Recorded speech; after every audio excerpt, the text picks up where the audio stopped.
Polar bear breaks into airport. Mall's security guard. February 14th, 2025. The Arctic wind howled across the tundra at 73 miles per hour, carrying with it the bitter promise of another brutal February night in Dead Horse, Alaska. At 11:47 p.m. on February 13th, 2025, the temperature had plummeted to negative 42 degrees Fahrenheit, with wind chill factors pushing the mercury down to a bone-shattering negative 68 degrees. The Dead Horse Airport, officially known as Prudhoe Bay Airport, sat like a lone sentinel against the vast expanse of frozen wasteland, its runway lights cutting through the perpetual winter darkness that had settled over Alaska's North Slope for the past 2 months. Frank William Donovan adjusted the thermostat in the security office for the 3rd time in an hour, his weathered hands trembling slightly from the cold that seemed to seep through every crack and crevice of the aging terminal building. At 55 years old, Frank had spent the better part of 2 decades working security at various remote locations throughout Alaska, but Dead Horse remained the most challenging assignment of his career. The isolation was profound, the weather unforgiving, and the wildlife increasingly unpredictable as climate change continued to alter the delicate ecosystem of the Arctic Circle.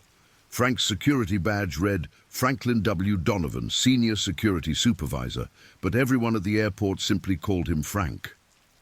He stood 6 feet 2 inches tall, with a stocky build that had served him well during his earlier years as a commercial fisherman in the Bering Sea.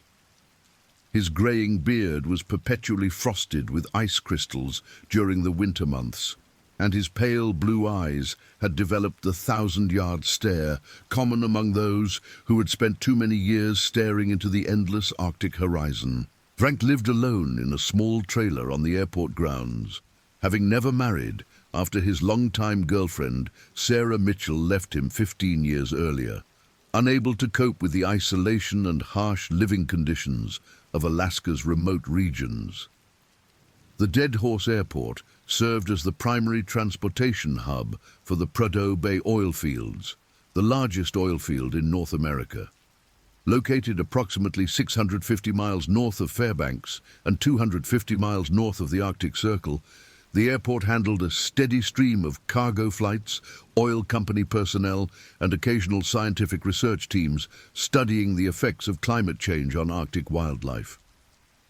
The terminal building itself was a utilitarian structure built in the 1970s, consisting of a main passenger area, baggage handling facility, maintenance workshops, and administrative offices.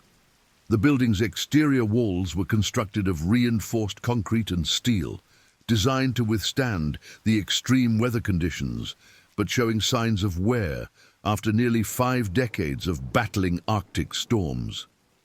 On this particular night, Frank was working the overnight shift alone, which had become standard procedure during the winter months when flight traffic dropped to minimal levels.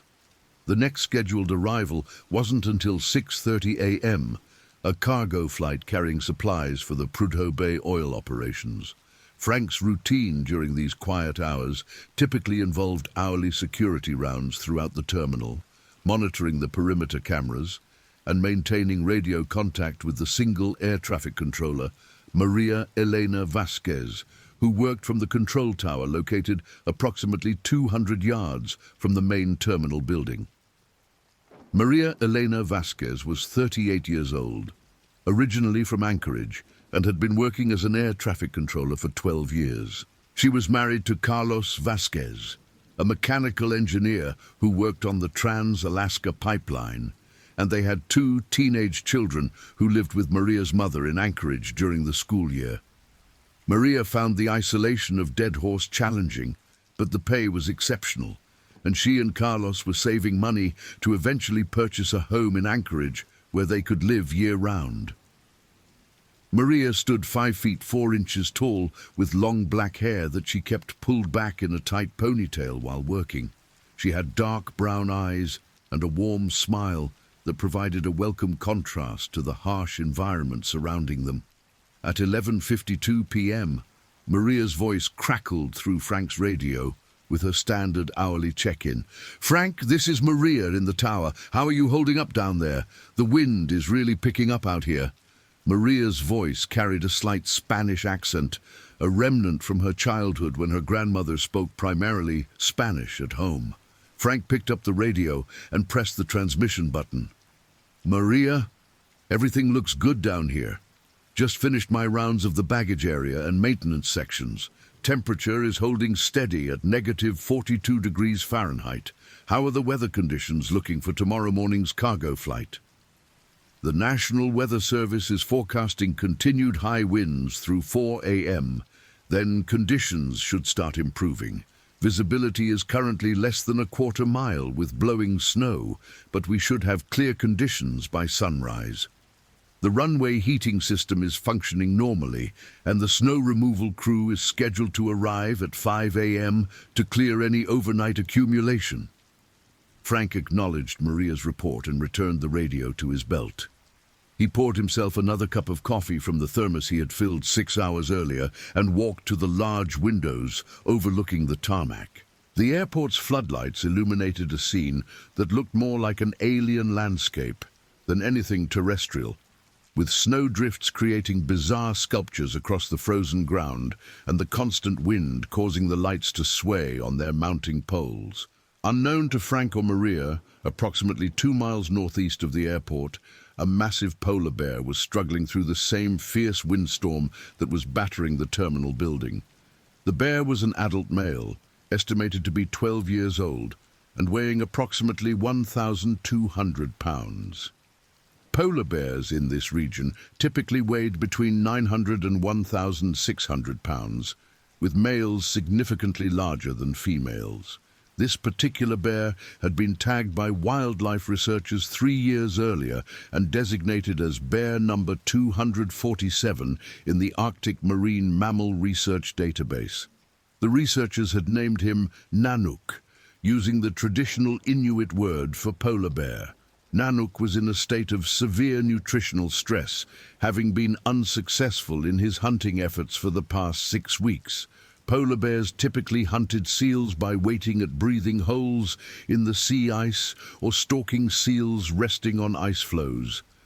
However, the unusually warm temperatures during the previous autumn had caused significant portions of the sea ice to break up earlier than normal, forcing seals to move further offshore and making hunting extremely difficult for bears that relied on stable ice platforms for their hunting success.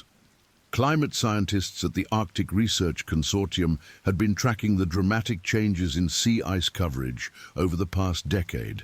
Dr. Margaret Elizabeth Thompson, a marine biologist specializing in Arctic ecosystems, had published numerous research papers documenting the correlation between rising Arctic temperatures and declining polar bear body condition.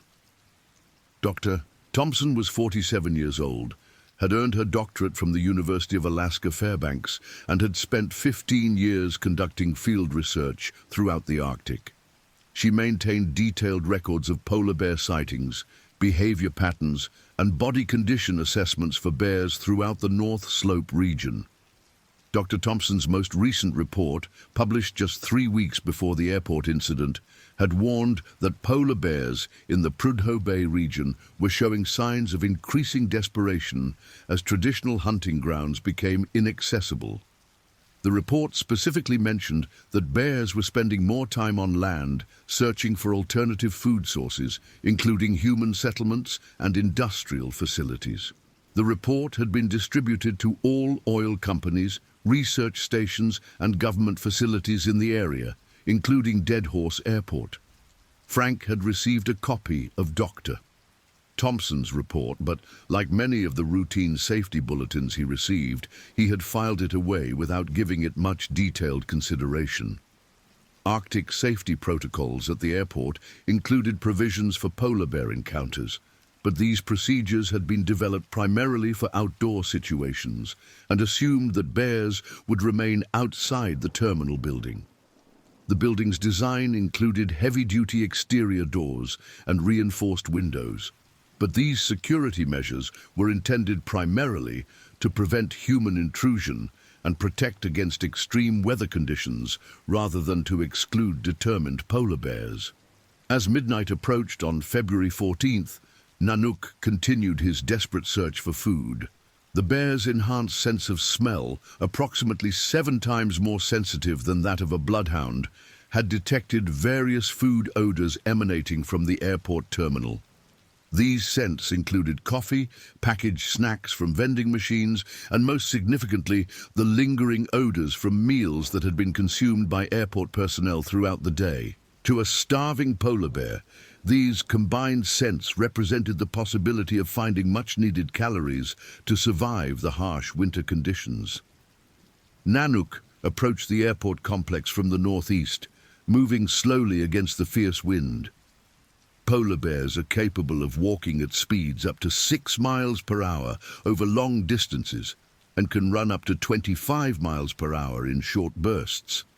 However, in these extreme weather conditions, Nanook was conserving energy and moving at approximately 2 miles per hour as he investigated the various buildings and structures around the airport perimeter.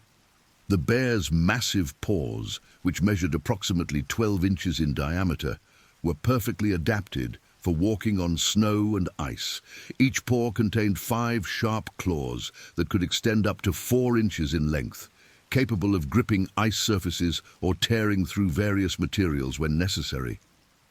Nanook's thick fur coat, consisting of both dense underfur and longer guard hairs, provided excellent insulation, but was showing signs of the nutritional stress that had plagued him for the past several weeks. Well-fed polar bears typically had glossy white fur, but Nanook's coat had taken on a slightly yellowish tinge, and several patches showed signs of thinning. At 12:23 a.m. on February 14th, Frank began his next scheduled security round. His routine involved checking all exterior doors to ensure they remained properly locked and sealed against the weather, inspecting the baggage handling area for any signs of water leakage or equipment malfunction, and conducting a visual inspection of the passenger waiting area. Frank had developed this routine over his 3 years of working at Deadhorse Airport, and he prided himself on maintaining meticulous attention to detail despite the monotonous nature of overnight security work. Frank started his rounds in the main passenger terminal, checking the large windows for any signs of ice buildup that might indicate heating system problems. The passenger waiting area contained approximately 40 seats arranged in 4 rows, a small snack bar that was closed during overnight hours, and 2 vending machines that provided coffee, soft drinks, and packaged snacks for travelers and airport personnel. The area was illuminated by fluorescent lighting that cast harsh shadows across the utilitarian furniture and industrial carpeting. From the passenger area, Frank proceeded through a set of double doors into the baggage handling facility. This area contained conveyor belt systems for processing passenger luggage, several cargo loading stations for freight operations, and a small office area where baggage handlers completed paperwork during busier daytime operations. The baggage area measured approximately 60 feet by 40 feet with concrete floors and walls lined with metal shelving units for temporary luggage storage. The baggage area had 2 large exterior doors designed to accommodate cargo loading operations. These doors measured 8 feet wide by 10 feet high and were constructed of reinforced steel with heavy-duty locking mechanisms. During winter operations, these doors remained locked and sealed with weather stripping to prevent heat loss and maintain temperature control throughout the terminal building. However, the extreme temperature fluctuations and constant exposure to Arctic weather conditions had caused some deterioration in the door seals and locking mechanisms over the years. As Frank entered the baggage area at 12:31 a.m., he immediately noticed that the temperature seemed colder than usual. He attributed this to the extreme outdoor conditions and continued his inspection routine, checking the overhead heating vents and looking for any obvious signs of equipment malfunction. Frank carried a small flashlight to supplement the overhead lighting, and he used this to examine areas where shadows might conceal potential problems. Meanwhile, Nanook had spent the past 20 minutes investigating the exterior of the terminal building. The bear's keen sense of smell had identified the baggage area as the source of the most interesting food odors, and he had begun focusing his attention on the large cargo doors on the building's north side. Polar bears are remarkably intelligent animals with excellent problem-solving abilities, and Nanook quickly assessed the doors as potential entry points to reach the food sources he could smell inside. The bear began by pressing his massive body against the doors, testing their strength and looking for any signs of weakness. The doors were designed to withstand significant wind loads and temperature stress, but they had not been engineered to resist the determined efforts of a 1,200-pound polar bear. Nanook used his powerful claws to probe the edges of the doors, searching for gaps in the weather, sealing where he might be able to gain purchase and apply leverage. At 12:35 a.m., Frank heard an unusual sound coming from the exterior cargo doors. The sound was a combination of scratching and rhythmic thumping that was distinctly different from the constant wind noise that provided the background soundtrack to winter nights in Deadhorse. Frank stopped his inspection routine and moved closer to the doors, pressing his ear against the cold metal surface to better identify the source of the sound. Frank's first assumption was that loose debris was being blown against the building by the strong winds. This was a common occurrence during Arctic storms, and Frank had dealt with similar situations many times during his tenure at the airport. However, as he listened more carefully, the sounds seemed too rhythmic and persistent to be caused by random wind-blown debris. Frank decided to investigate further by checking the exterior camera system that monitored the cargo loading area. The airport security camera system consisted of 8 exterior cameras mounted at various locations around the terminal building and 2 interior cameras that monitored the passenger waiting area and baggage handling facility. The cameras were equipped with infrared capability for night vision and heating elements to prevent ice buildup on the lenses during extreme weather conditions. However, the camera monitoring the North Cargo area had been experiencing intermittent problems for the past 2 weeks, occasionally losing signal during severe weather events. Frank returned to the security office and activated the camera monitoring system on his computer workstation. The workstation consisted of a desktop computer with multiple monitor screens that displayed feeds from all cameras simultaneously. Frank selected the camera that monitored the North Cargo area and was frustrated to discover that the feed was showing only static interference, indicating that the camera was either experiencing technical difficulties or had been damaged by the severe weather conditions. "Damn it," Frank muttered under his breath, making a mental note to report the camera malfunction to the maintenance department in the morning. Without visual confirmation of the exterior conditions, Frank would need to rely on his other senses to determine the source of the unusual sounds coming from the cargo doors. Frank returned to the baggage area and positioned himself near the cargo doors, listening carefully for any continuation of the sounds he had heard earlier. For several minutes, the only audible noise was the constant howling of wind and the occasional creaking of the building structure as it responded to the extreme weather conditions. Frank began to think that his initial assessment had been correct and that he had simply heard debris being blown against the building. However, at 12:42 a.m., the scratching sounds resumed with increased intensity. This time, Frank could clearly distinguish the sound of claws scraping against metal, and he realized with growing alarm that some type of animal was attempting to gain access to the building through the cargo doors.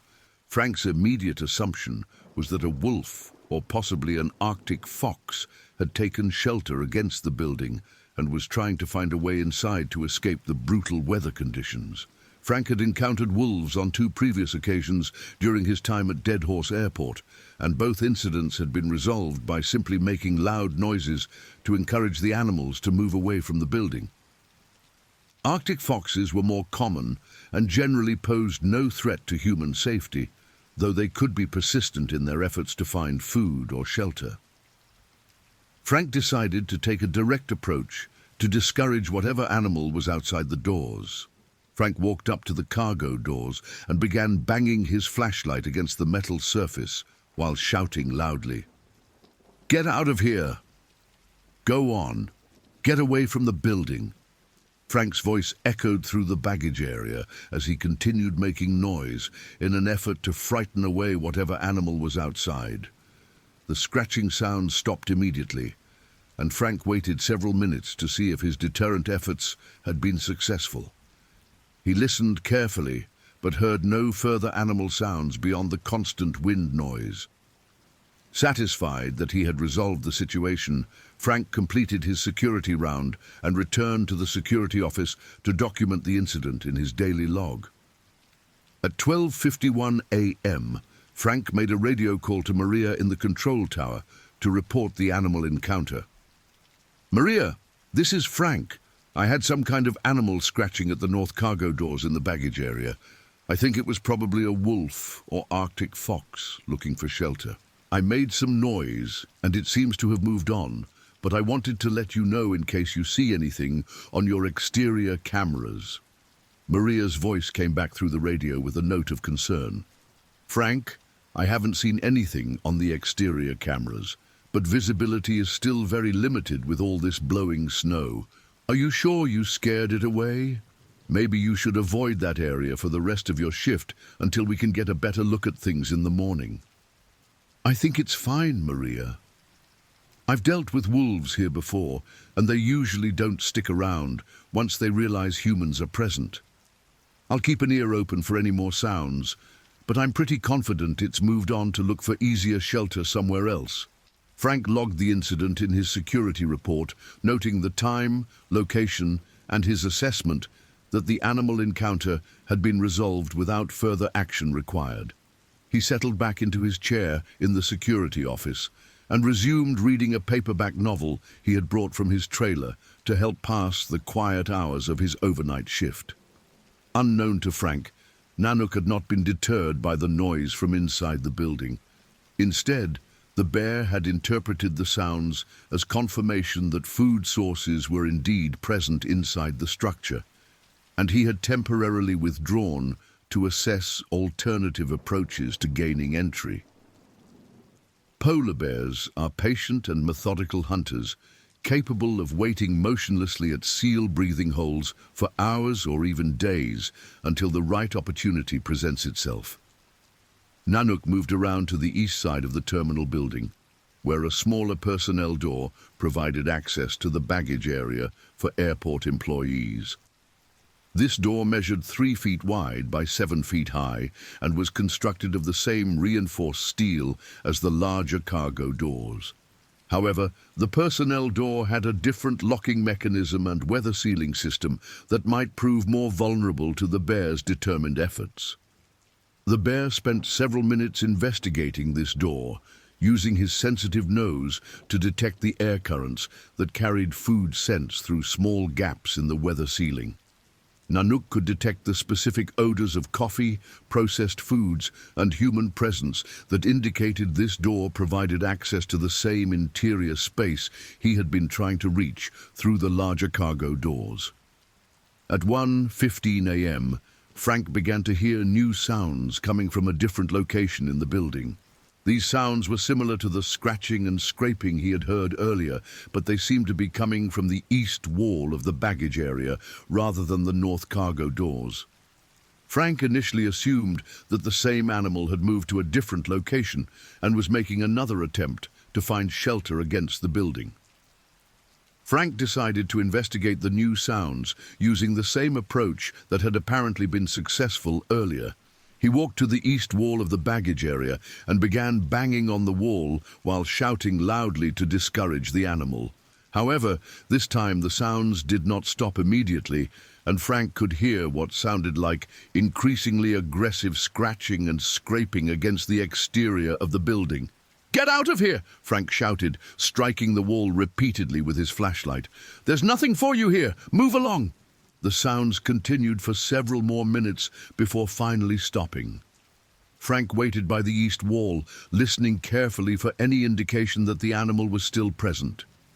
After 10 minutes of silence, Frank concluded that his deterrent efforts had once again been successful, and he returned to the security office to update his incident log. However, Frank's assessment of the situation was dangerously incorrect. Nanook had not been deterred by the noise. Instead, he had been conducting a methodical investigation of the door's structural integrity. The bear had discovered that the personnel door's weather sealing had been compromised by repeated freeze-thaw cycles and constant exposure to extreme weather conditions. Several sections of the rubber weather stripping had become brittle and had separated from the door frame, creating small gaps that allowed interior air to escape and provided purchase points where the bear could insert his claws.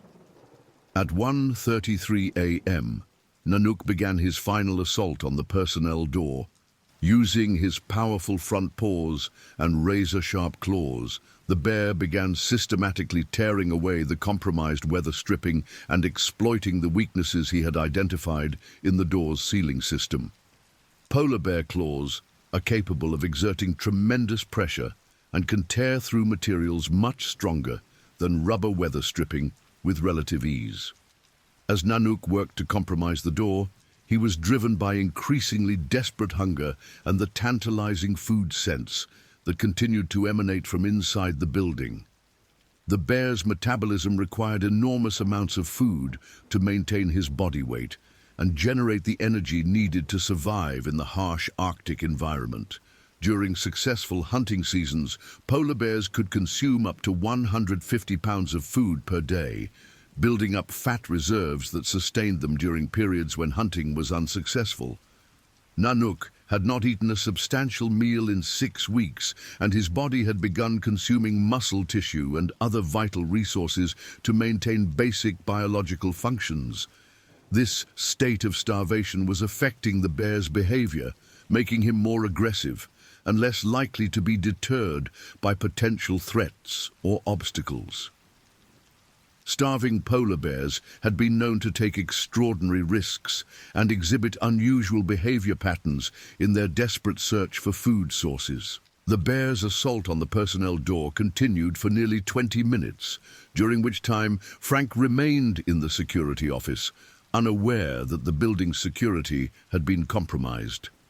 The sounds of Nanook's determined efforts to gain entry were masked by the constant wind noise and the building's creaking and settling sounds that were normal during extreme weather events. At 1:52 a.m., Nanook succeeded in creating a gap large enough to insert his massive head and front shoulders through the compromised personnel door. The door frame had been partially bent out of shape by the bear's relentless pressure, and several sections of weather stripping had been completely torn away. The bear's thick fur and layer of subcutaneous fat allowed him to squeeze through the opening without significant injury, though the process required considerable effort and determination. Once Nanook had gained entry to the baggage area, he paused momentarily to assess his new surroundings. The interior of the building was significantly warmer than the exterior environment, and the bear's sensitive nose was immediately overwhelmed by the concentration of food scents that had been attracting him from outside.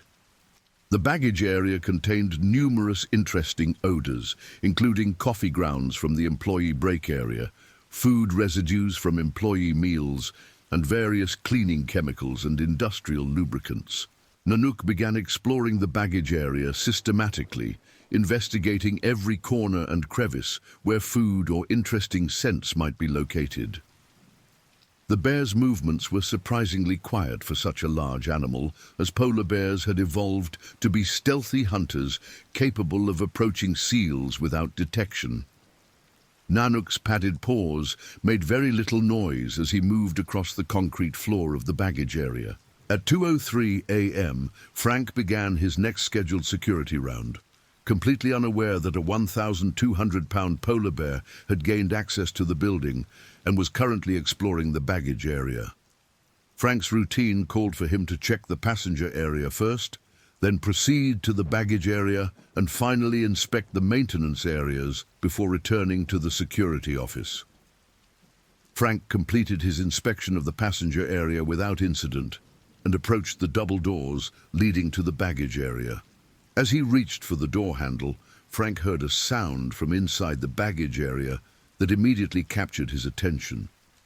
The sound was a deep, rumbling noise that was unlike anything Frank had ever heard inside the terminal building before. Frank paused with his hand on the door handle, listening carefully to determine the source of the unusual sound. The rumbling noise continued sporadically, sometimes accompanied by what sounded like heavy objects being moved or knocked over. Frank's first thought was that some piece of equipment in the baggage area was malfunctioning, perhaps a heating unit or ventilation fan that was operating improperly. Frank opened the door to the baggage area and stepped inside, his flashlight ready to investigate whatever equipment problem was causing the unusual sounds. The baggage area appeared normal at first glance, with all the usual equipment and storage areas in their expected locations. However, Frank immediately noticed that the temperature in the baggage area was significantly colder than it should have been, indicating that cold air was entering the space from somewhere. Frank began walking toward the north wall of the baggage area, intending to check the cargo doors for any signs of air leakage that might account for the temperature drop. As he moved deeper into the baggage area, Frank's flashlight beam swept across the various storage shelves and equipment installations, looking for any obvious signs of problems. At 2:07 a.m., Frank's flashlight beam illuminated a sight that would be permanently burned into his memory for the rest of his life. Approximately 20 feet away, near the east wall of the baggage area, an enormous polar bear was standing on its hind legs, investigating a wall-mounted storage cabinet. The bear's massive size was immediately apparent, even in the dim lighting conditions. Nanook stood nearly 9 feet tall when upright, and his broad shoulders and muscular frame filled Frank's entire field of vision. For a moment that seemed to last an eternity, neither Frank nor the bear moved. Frank's mind struggled to process what he was seeing, unable to immediately comprehend how a polar bear could possibly be inside the terminal building. The bear's white fur seemed to glow in the beam of Frank's flashlight, and Frank could see the animal's small, dark eyes reflecting the light as the bear turned to look directly at him. Nanook had detected Frank's presence several seconds before Frank had spotted him, using his acute senses of smell and hearing to track the human's approach. The bear had been investigating a storage cabinet that contained cleaning supplies, hoping to find food sources when Frank entered the baggage area. Upon seeing Frank, Nanook immediately dropped to all 4 legs and turned to face this potential threat to his newfound access to shelter and possible food sources. Frank's survival instincts finally overcame his shock, and he began slowly backing toward the door through which he had entered the baggage area. Frank had received basic training about polar bear encounters during his employment orientation, and he knew that sudden movements or loud noises could trigger an attack response.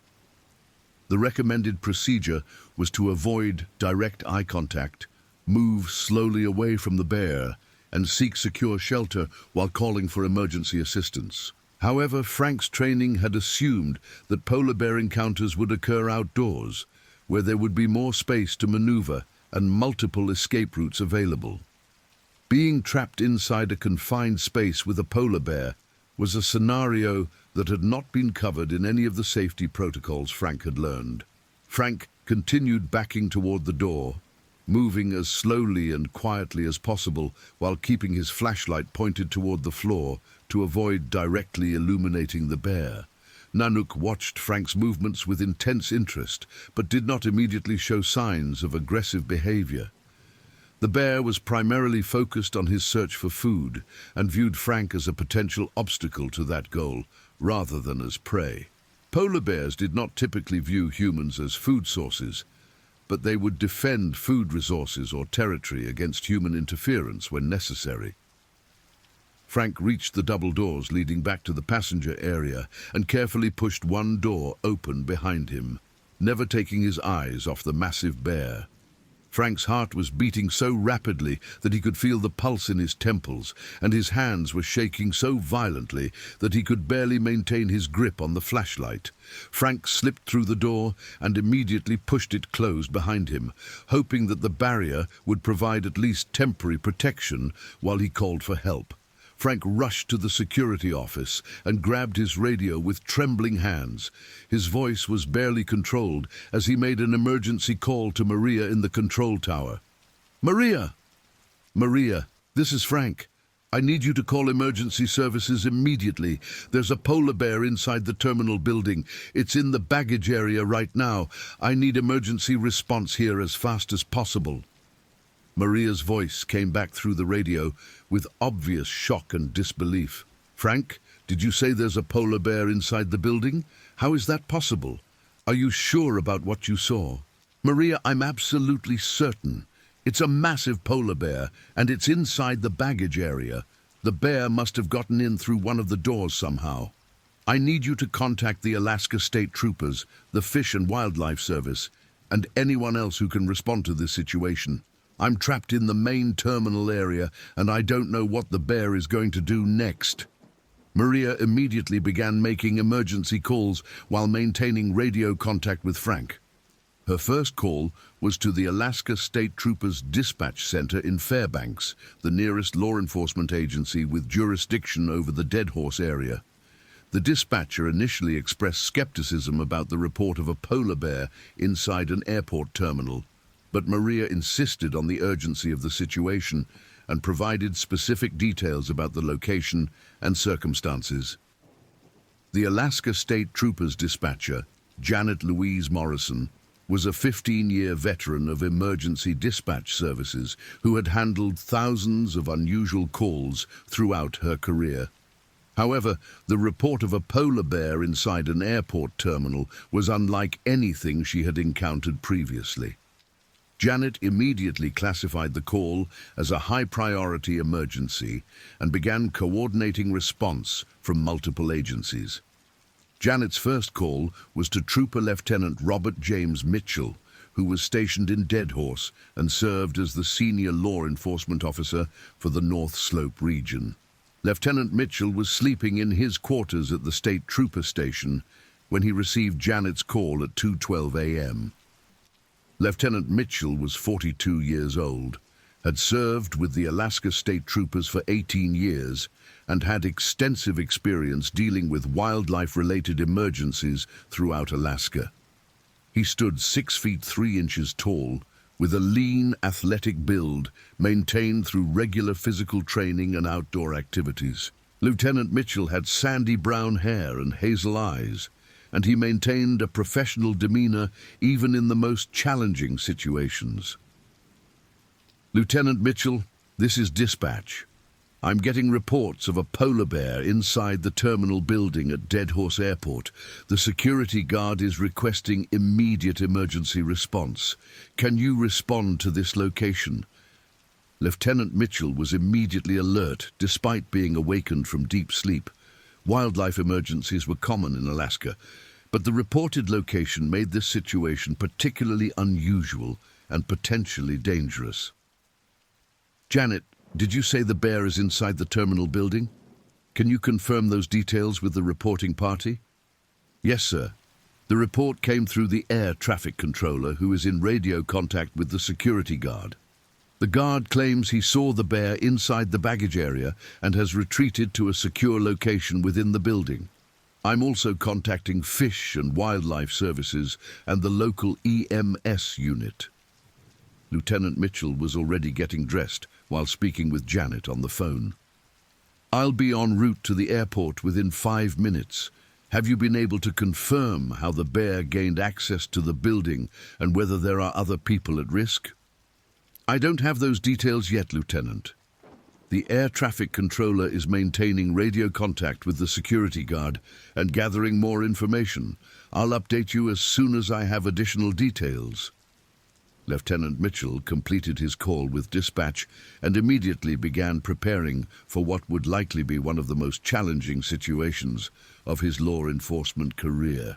Dealing with polar bears required specialized knowledge and equipment, and the confined space of an airport terminal would make the situation exponentially more dangerous and complex. Meanwhile, back at the airport terminal, Frank remained in the security office, monitoring the situation through the interior security camera that provided a view of the baggage area. The camera's night vision capability allowed Frank to observe Nanook's movements as the bear continued exploring the space, investigating various storage areas and equipment installations in his search for food. Nanook had discovered a small employee break area within the baggage facility that contained a coffee maker, microwave oven, and small refrigerator. The bear used his powerful claws and teeth to tear open the refrigerator door, discovering several sandwiches and soft drinks that had been left by the day shift employees. Nanook consumed the food immediately, his desperate hunger driving him to eat anything remotely edible. The discovery of actual food in the break area reinforced Nanook's determination to remain in the building and continue searching for additional food sources. The bear's behavior became more confident and territorial as he established the baggage area as a temporary den where he could shelter from the extreme weather while searching for food. Frank watched in fascination and terror as the massive bear systematically destroyed the employee break area, consuming everything edible and investigating every container and storage area. The bear's strength was incredible, as demonstrated when Nanook easily tore apart a metal storage cabinet that would have required tools for a human to disassemble.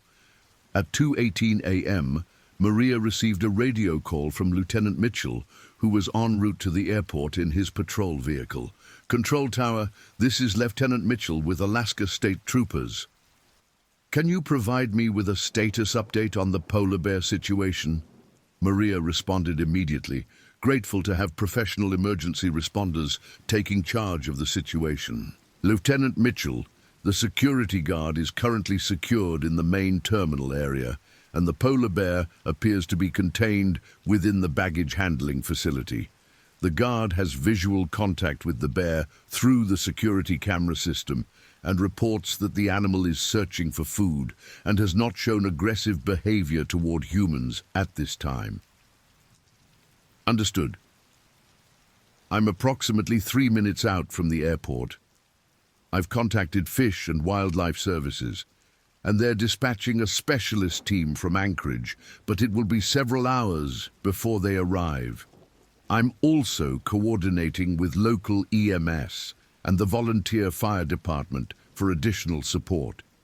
Can you confirm that there are no other people in the terminal building besides the security guard?" "Confirmed, Lieutenant. The security guard is the only person inside the building. I'm here in the control tower, which is a separate building approximately 200 yards from the main terminal. The next scheduled flight isn't until 6:30 a.m., so we have some time to resolve this situation before any passengers or crew members arrive." Lieutenant Mitchell acknowledged Maria's report and continued driving toward the airport through the severe weather conditions. The wind and blowing snow made visibility extremely difficult, and the road conditions were treacherous even for his specially equipped patrol vehicle. Lieutenant Mitchell had responded to numerous wildlife emergencies throughout his career, including several involving polar bears, but those incidents had all occurred in outdoor settings where standard wildlife management techniques could be employed. The challenge of dealing with a polar bear inside a building required different strategies and posed significantly greater risks to both human safety and the bear's welfare. Standard protocols called for creating escape routes for the bear while using deterrent techniques to encourage the animal to leave voluntarily. However, the confined space of the airport terminal eliminated many of the options that would normally be available for managing such a situation. At 2:21 a.m., Lieutenant Mitchell arrived at Dead Horse Airport and immediately assessed the exterior of the terminal building. His patrol vehicle was equipped with powerful searchlights that he used to examine the building's perimeter, looking for signs of how the bear had gained access and whether there were other security vulnerabilities that needed to be addressed. Lieutenant Mitchell quickly located the damaged personnel door on the east side of the building, where Nanook had torn away the weather stripping and bent the door frame to create his entry point. The extent of the damage was impressive, demonstrating the tremendous strength and determination that the bear had applied to gain access to the building. Lieutenant Mitchell used his radio to contact Frank directly. "Security guard, this is Lieutenant Mitchell with Alaska State Troopers. I'm outside the terminal building, and I can see where the bear gained entry. Can you give me a current status on the animal's location and behavior?" Frank's voice came back through the radio with obvious relief at having professional help on scene. "Lieutenant, the bear is still in the baggage area and appears to be feeding on some food it found in the employee break area. It doesn't seem to be trying to get into the main terminal area where I'm located, but I can see it moving around through the security camera." "Understood. I need you to remain exactly where you are and avoid any actions that might agitate or attract the bear's attention. I'm coordinating with wildlife specialists who will guide us through the safest approach for resolving this situation. Are you injured or in immediate danger?" "No, I'm not injured, and I think I'm safe in the main terminal area. The doors between here and the baggage area are solid, and the bear hasn't shown any interest in trying to get through them. But, Lieutenant, this is a huge bear, bigger than anything I've ever seen before." Lieutenant Mitchell acknowledged Frank's report and began establishing a perimeter around the terminal building while waiting for additional emergency responders to arrive. The extreme weather conditions made it difficult to position vehicles and equipment, but Lieutenant Mitchell knew that proper scene management would be crucial for safely resolving the situation.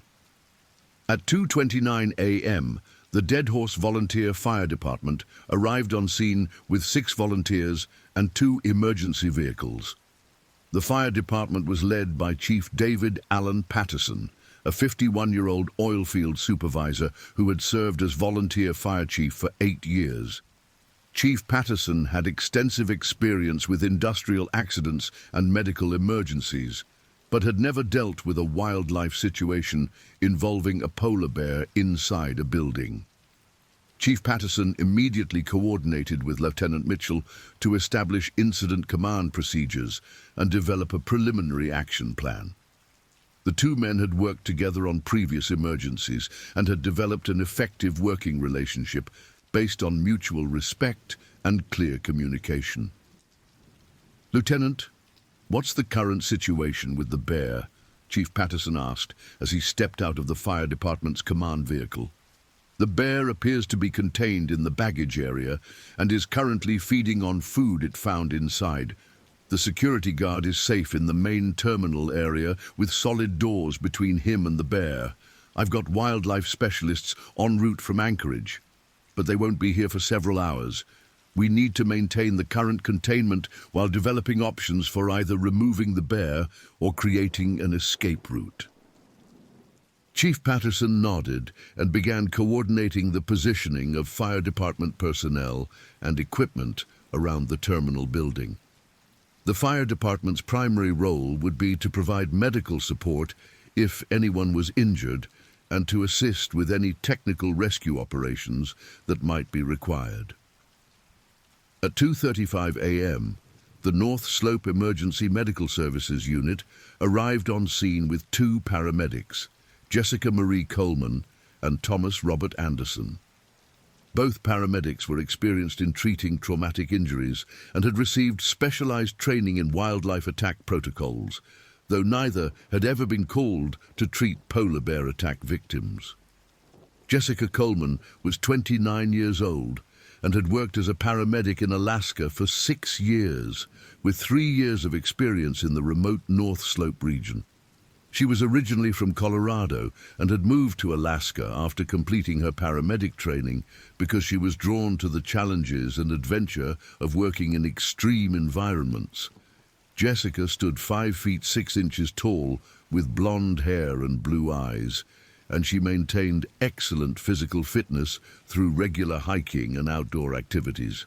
Thomas Anderson was 34 years old and had been working as a paramedic for 11 years, with the past 5 years spent in the North Slope region. Thomas had grown up in rural Minnesota and was comfortable working in harsh winter conditions.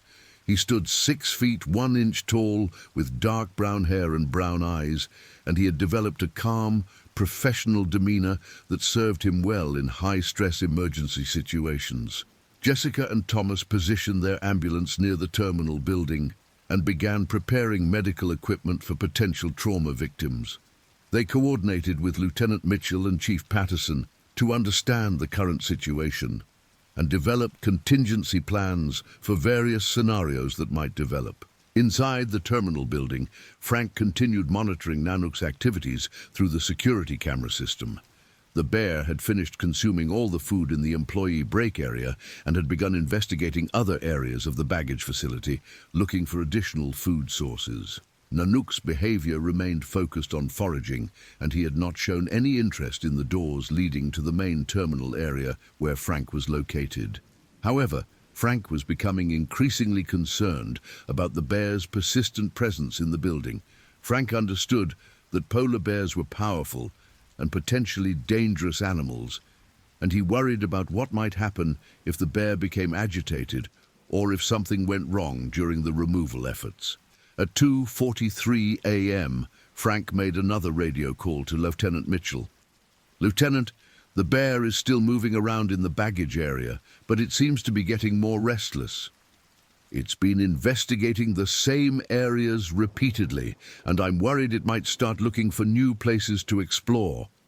Lieutenant Mitchell acknowledged Frank's concerns and provided an update on the response efforts.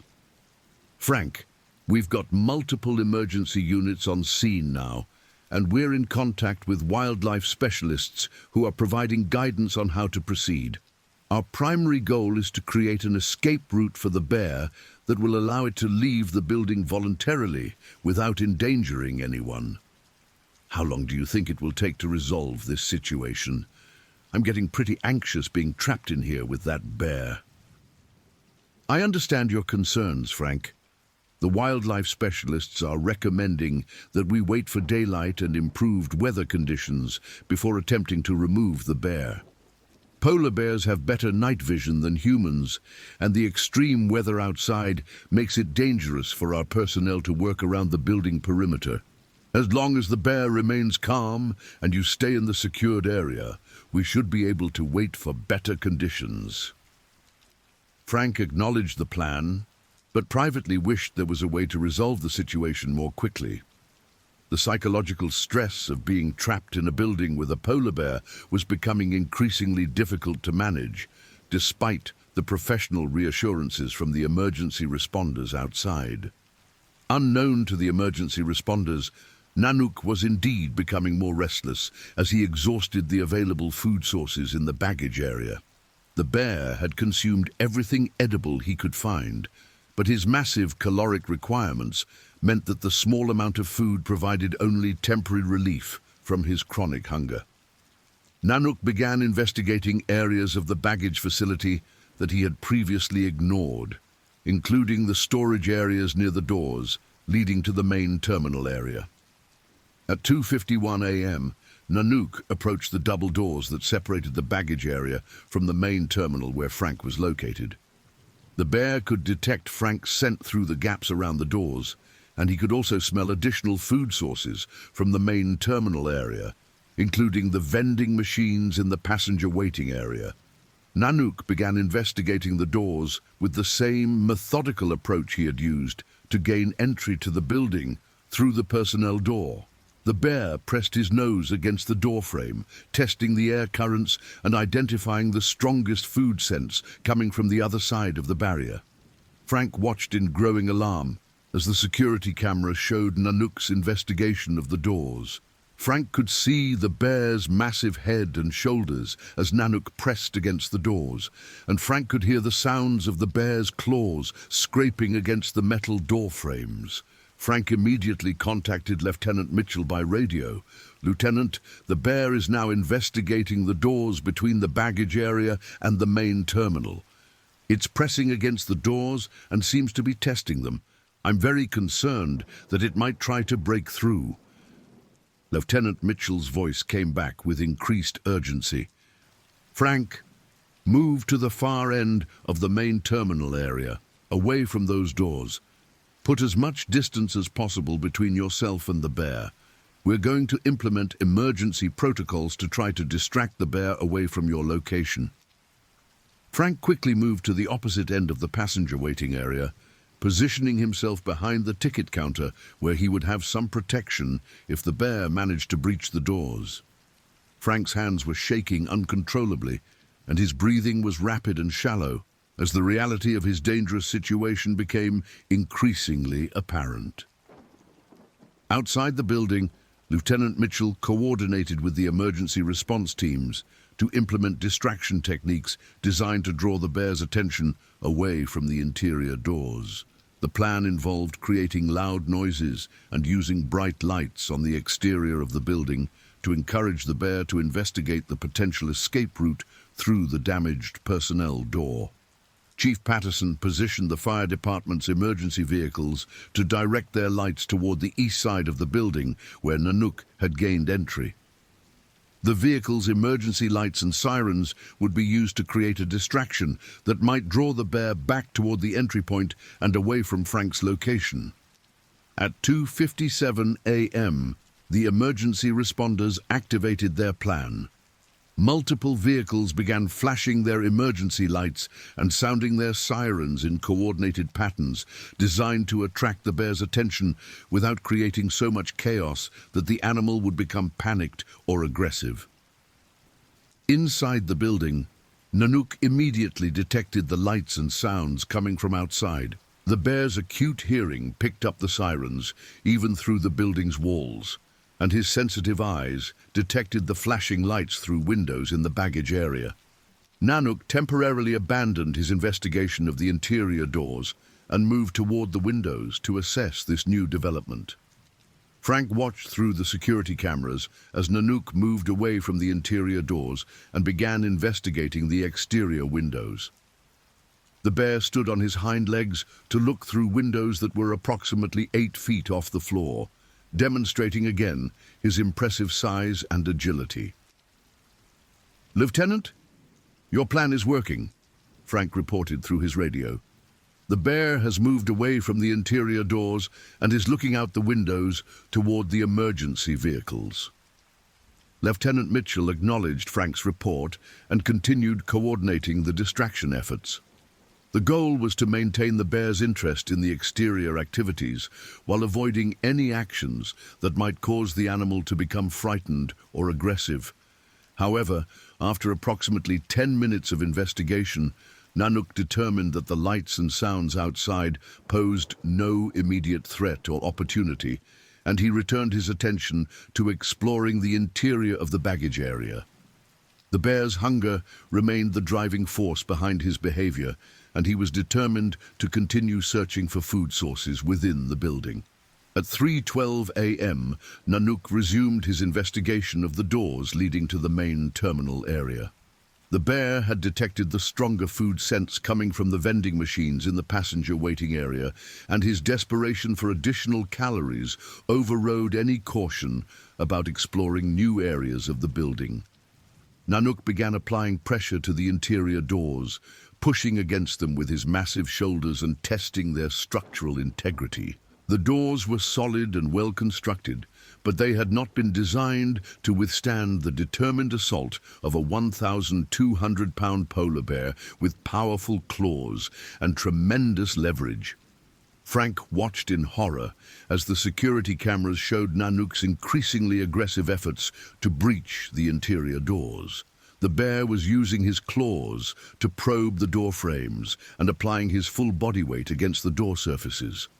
Frank could hear the sounds of straining metal and could see that the doors were beginning to flex under the enormous pressure being applied by the bear. "Lieutenant, the bear is trying to break through the doors," Frank called through his radio with obvious panic in his voice. "The doors are starting to give way." "I don't think they're going to hold much longer." Lieutenant Mitchell immediately began implementing emergency evacuation procedures.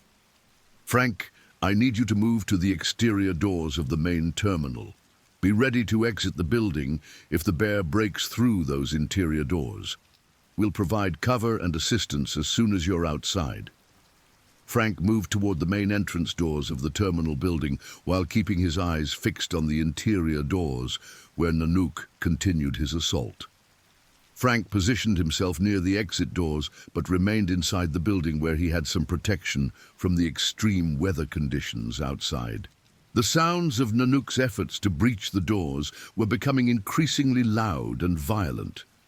Frank could hear the bear's claws scraping against metal, the sound of his massive body pressing against the door surfaces, and occasionally the deep rumbling vocalizations that polar bears made when they were focused on a challenging task.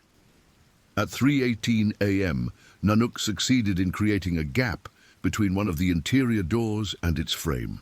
The bear had managed to bend the door frame enough to create an opening approximately 6 inches wide at the top of the door. Nanook immediately began working to expand this opening, using his claws to grip the edge of the door and applying leverage to bend it further out of shape. Frank could see through the gap as it widened, and he caught glimpses of Nanook's white fur and massive claws as the bear worked to create an opening large enough to squeeze through. Frank realized that the doors would not hold much longer, and he prepared to exit the building as Lieutenant Mitchell had instructed. "Lieutenant, the bear has breached the doors," Frank called through his radio. "I can see it through the gap, and the opening is getting bigger." "I'm going to have to exit the building," Lieutenant Mitchell responded immediately. "Frank, exit the building now. Move to the main entrance and come outside. We'll provide immediate protection and get you to safety." Frank pushed open the main entrance doors and stepped outside into the brutal Arctic weather. The temperature was still negative 42 degrees Fahrenheit, and the wind immediately cut through Frank's clothing like frozen knives. Frank had not taken time to put on his heavy winter coat, and he was wearing only the lightweight security uniform that was suitable for indoor work. Lieutenant Mitchell and several other emergency responders immediately surrounded Frank, providing him with blankets and escorting him to one of the heated emergency vehicles. Frank's relief at being safely outside was tempered by the realization that he was now suffering from rapid heat loss in the extreme weather conditions. Jessica Coleman, one of the paramedics, immediately began assessing Frank for signs of hypothermia and cold-related injuries. Frank's hands and face were already showing signs of frostbite from his brief exposure to the Arctic conditions, and his core body temperature was dropping rapidly. "Frank, we need to get you warmed up immediately," Jessica said, as she wrapped him in thermal blankets and helped him into the heated ambulance. "Can you tell me how you're feeling? Any numbness or pain in your hands or feet?" Frank's teeth were chattering violently as he responded. "I'm okay, just cold. My hands are starting to hurt, and I can't feel my toes, but I'm okay. What's going to happen with the bear?" Jessica focused on treating Frank's cold exposure while Thomas Anderson monitored his vital signs. Frank's body temperature was 94.2 degrees Fahrenheit, indicating the early stages of hypothermia. The paramedics applied heated blankets and began warming Frank's extremities to prevent frostbite damage. Meanwhile, Lieutenant Mitchell coordinated with the other emergency responders to monitor the situation inside the terminal building now that Frank had been safely evacuated. The primary concern was preventing the bear from exiting the building and potentially encountering the emergency response teams or wandering into other populated areas of the airport complex. At 3:24 a.m., Nanook successfully breached the interior doors and gained access to the main terminal area.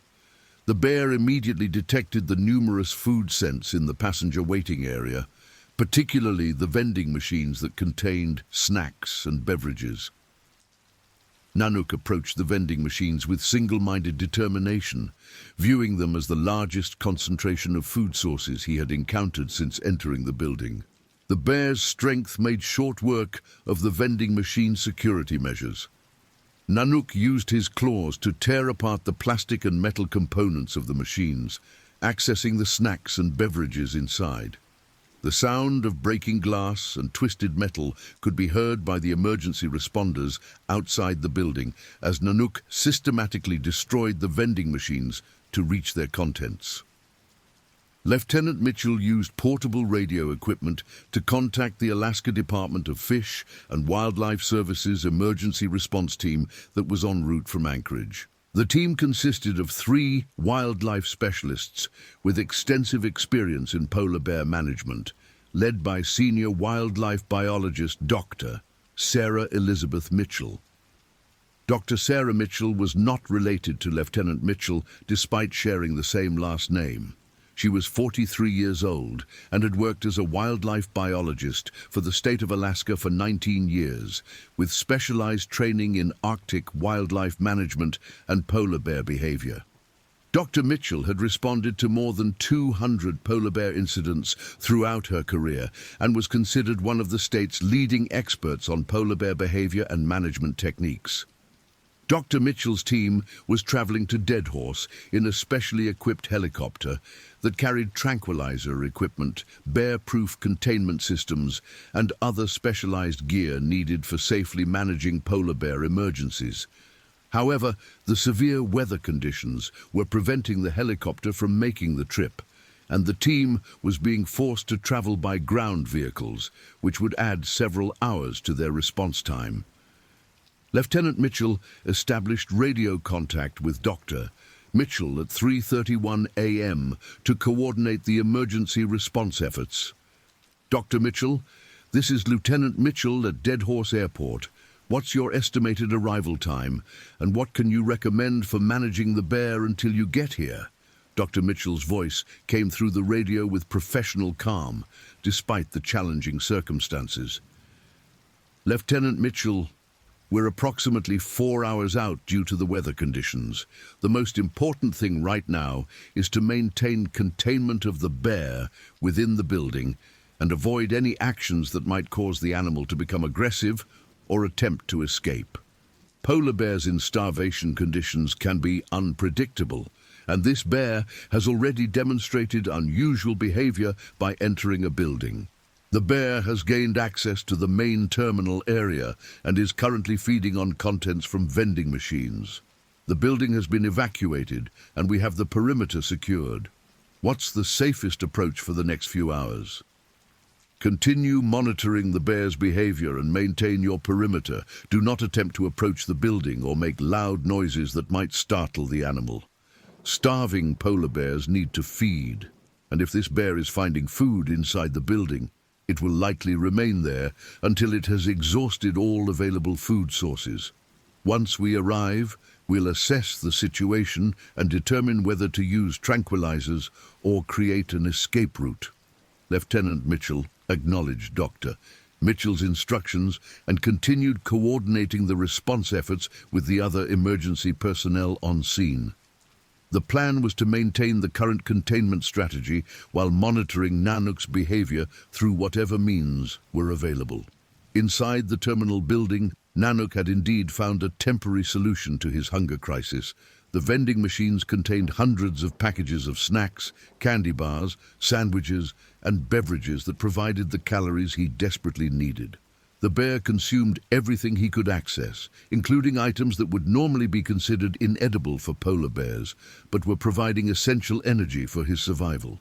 Nanook's feeding behavior was methodical and thorough. The bear opened every package and container he could reach, consuming the contents and then moving on to the next available food source. The passenger waiting area was quickly transformed into a debris field of torn packaging, broken glass, and scattered food remnants as Nanook systematically harvested every available calorie. At 3:47 a.m., Frank had recovered sufficiently from his cold exposure to be released from the ambulance, though the paramedics continued monitoring his condition for signs of hypothermia complications. Frank was provided with heavy winter clothing from the fire department's emergency supplies, and he remained in one of the heated emergency vehicles while continuing to assist with the emergency response efforts. Frank was able to provide detailed information about the terminal building's layout and security systems that helped the emergency responders understand the bear's likely behavior patterns and movement options. Frank also had access codes for various building systems that might be useful if the responders needed to manipulate lighting, heating, or other environmental factors to influence the bear's behavior. "Lieutenant, I know that building better than anyone," Frank told Lieutenant Mitchell. "If you need to know about any of the systems or how to access different areas, I can help you with that. I just want to make sure we can get that bear out of there safely without anyone getting hurt." Lieutenant Mitchell appreciated Frank's offer to help and began developing more detailed contingency plans based on Frank's knowledge of the building. The emergency response team needed to be prepared for various scenarios, including the possibility that the bear might try to exit the building through the main entrance or might explore other areas of the terminal complex. At 4:15 a.m., Nanook had consumed most of the readily available food from the vending machines and began exploring other areas of the main terminal. The bear investigated the snack bar area, which was closed and locked. But Nanook was able to break through the security barriers and access additional food supplies that were stored for the day shift operations. The snack bar contained a larger variety of food items, including frozen sandwiches, pastries, fruit, and various beverages. Nanook consumed everything he could access, finally beginning to satisfy the chronic hunger that had driven his desperate behavior over the past several weeks. As Nanook fed, his behavior began to change subtly. The bear's movements became less frantic and more relaxed as his immediate nutritional needs were being met. However, Nanook also began to exhibit territorial behavior, treating the terminal building as a temporary den site that he was prepared to defend against potential threats. Outside the building, the emergency responders noticed that the sounds of destruction and movement had diminished significantly. Lieutenant Mitchell cautiously approached one of the terminal windows to observe Nanook's current behavior, using binoculars to maintain a safe distance while gathering intelligence about the bear's condition and activities. Lieutenant Mitchell could see Nanook lying on the floor of the snack bar area, surrounded by food packaging and debris. The bear appeared to be resting after his extensive feeding session, but he remained alert and responsive to sounds and movements outside the building. "The bear appears to have settled down in the snack bar area," Lieutenant Mitchell reported to Dr. Mitchell via radio. "It looks like it's found enough food to satisfy its immediate needs, and it seems to be resting. What should we expect in terms of the bear's behavior over the next few hours?" Dr. Mitchell responded with detailed guidance based on her extensive experience with polar bear behavior. "If the bear has been able to feed substantially, it will likely enter a resting phase while it digests the food. However, the bear will also become more territorial and may be reluctant to leave what it now considers a secure food source. We'll need to be very careful about how we approach the removal process." At 4:33 a.m., the weather conditions began showing the first signs of improvement. The wind speed had decreased from 73 miles per hour to approximately 50 miles per hour, and the temperature had risen slightly to negative 38 degrees Fahrenheit. The National Weather Service was forecasting continued improvement over the next several hours, with conditions potentially becoming suitable for helicopter operations by 7 a.m. The improved weather conditions would allow Dr. Mitchell's team to travel more quickly and safely to Deadhorse Airport, potentially arriving several hours earlier than originally projected. Lieutenant Mitchell coordinated with Dr. Mitchell to update the response timeline and begin preparing for the bear removal operation. Meanwhile, the oil company personnel scheduled to arrive on the 6:30 a.m. cargo flight had been notified of the situation, and the flight had been delayed indefinitely until the polar bear could be safely removed from the terminal building. The flight delay required coordination with multiple oil field operations that depended on the supplies and personnel that were scheduled to arrive on the morning flight. Airport Operations Manager Patricia Lynn Davidson was contacted at her home in Fairbanks and briefed on the situation by Lieutenant Mitchell. Patricia was 52 years old and had been managing airport operations in remote Alaska locations for 23 years. She had dealt with numerous weather-related emergencies and equipment failures, but had never encountered a situation involving a polar bear inside a terminal building.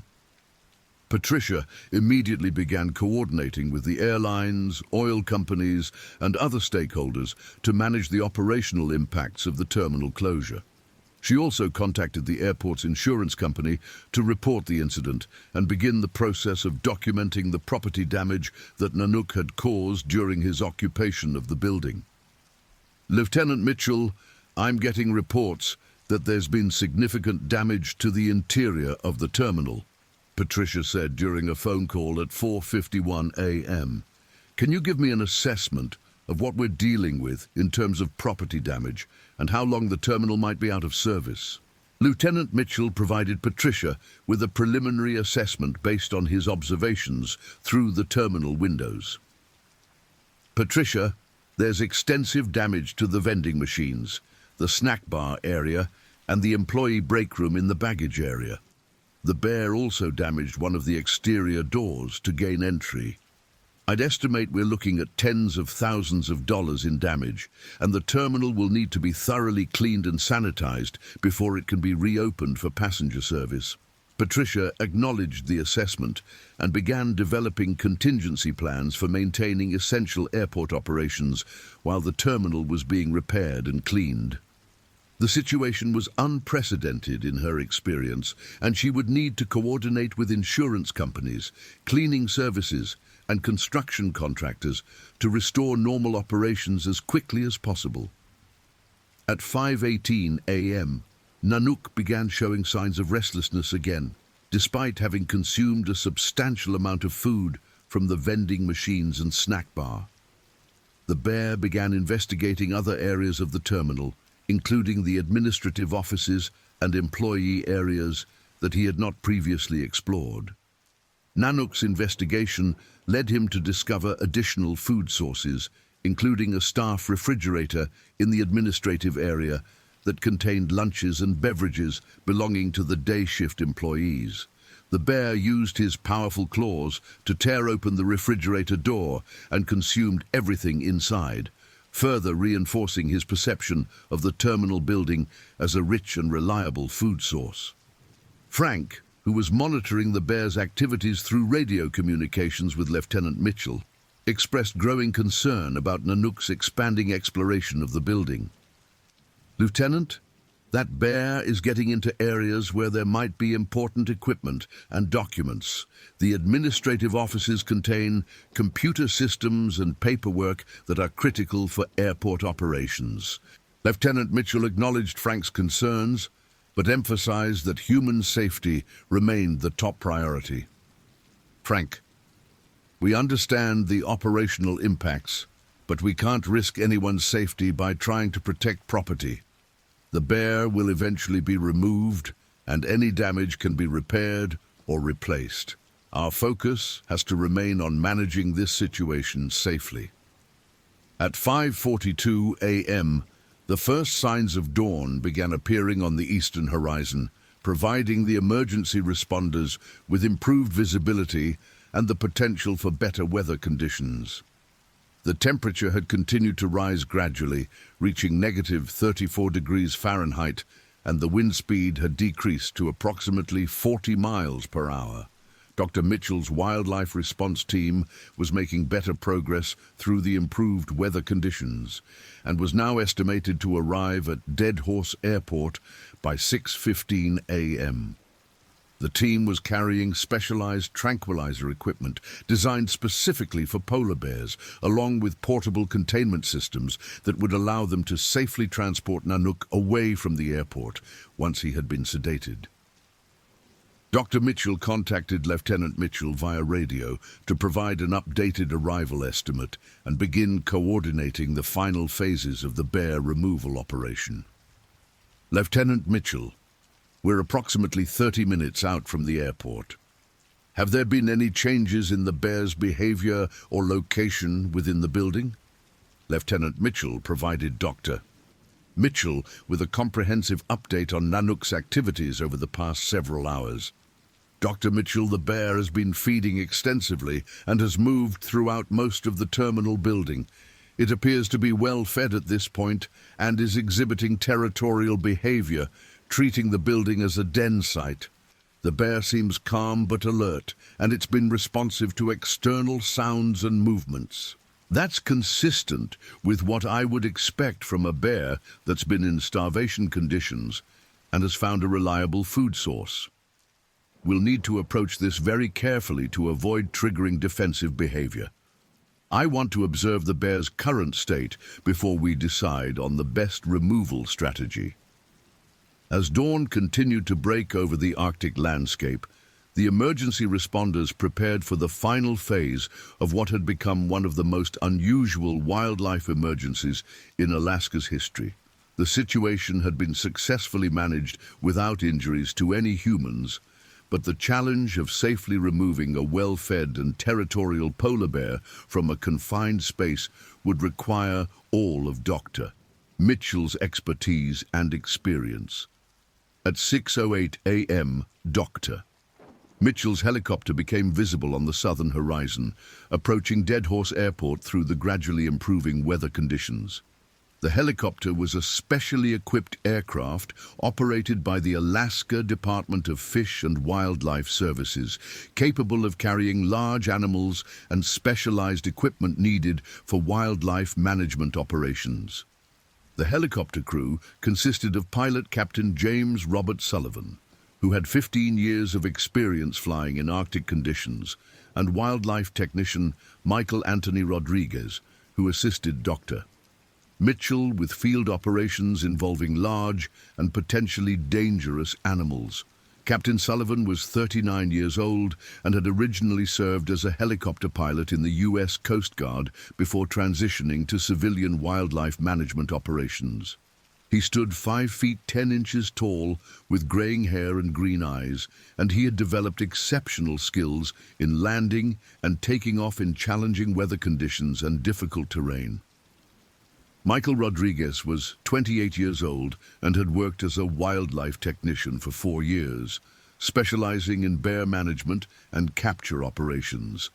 Michael was originally from New Mexico and had moved to Alaska because of his interest in wildlife conservation and outdoor adventure. He stood 6 feet tall with black hair and brown eyes, and he maintained excellent physical fitness through regular training and outdoor activities. The helicopter landed in the airport parking area at 6:12 a.m., and Dr. Mitchell immediately began coordinating with Lieutenant Mitchell and the other emergency responders who had been managing the situation throughout the night. Dr. Mitchell's first priority was to assess Nanook's current condition and behavior to determine the safest approach for removing him from the terminal building. Dr. Mitchell approached the terminal building cautiously, using binoculars to observe Nanook through the windows without getting close enough to trigger defensive behavior. Nanook was currently resting in the snack bar area, but remained alert to the increased activity outside the building. Based on what I can observe, this bear appears to be in good condition despite his recent starvation, Dr. Mitchell reported to the assembled emergency responders. He's fed extensively and is exhibiting normal territorial behavior for a bear that's established a temporary den site. However, this also means he'll be reluctant to leave voluntarily and will need to use tranquilizers to safely remove him. Dr. Mitchell's tranquilizer equipment consisted of a specialized dart rifle that could deliver a precise dose of sedative medication calculated for Nanook's estimated body weight. The tranquilizer drug was a combination of medications that would render the bear unconscious within 10 to 15 minutes, allowing the response team to safely approach and transport him. However, using tranquilizers on polar bears required careful consideration of numerous factors, including the bear's current stress level, recent food consumption, and the ambient temperature conditions.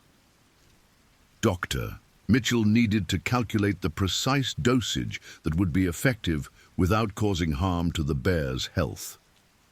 At 6:25 a.m., Dr. Mitchell completed her assessment and began preparing the tranquilizer equipment.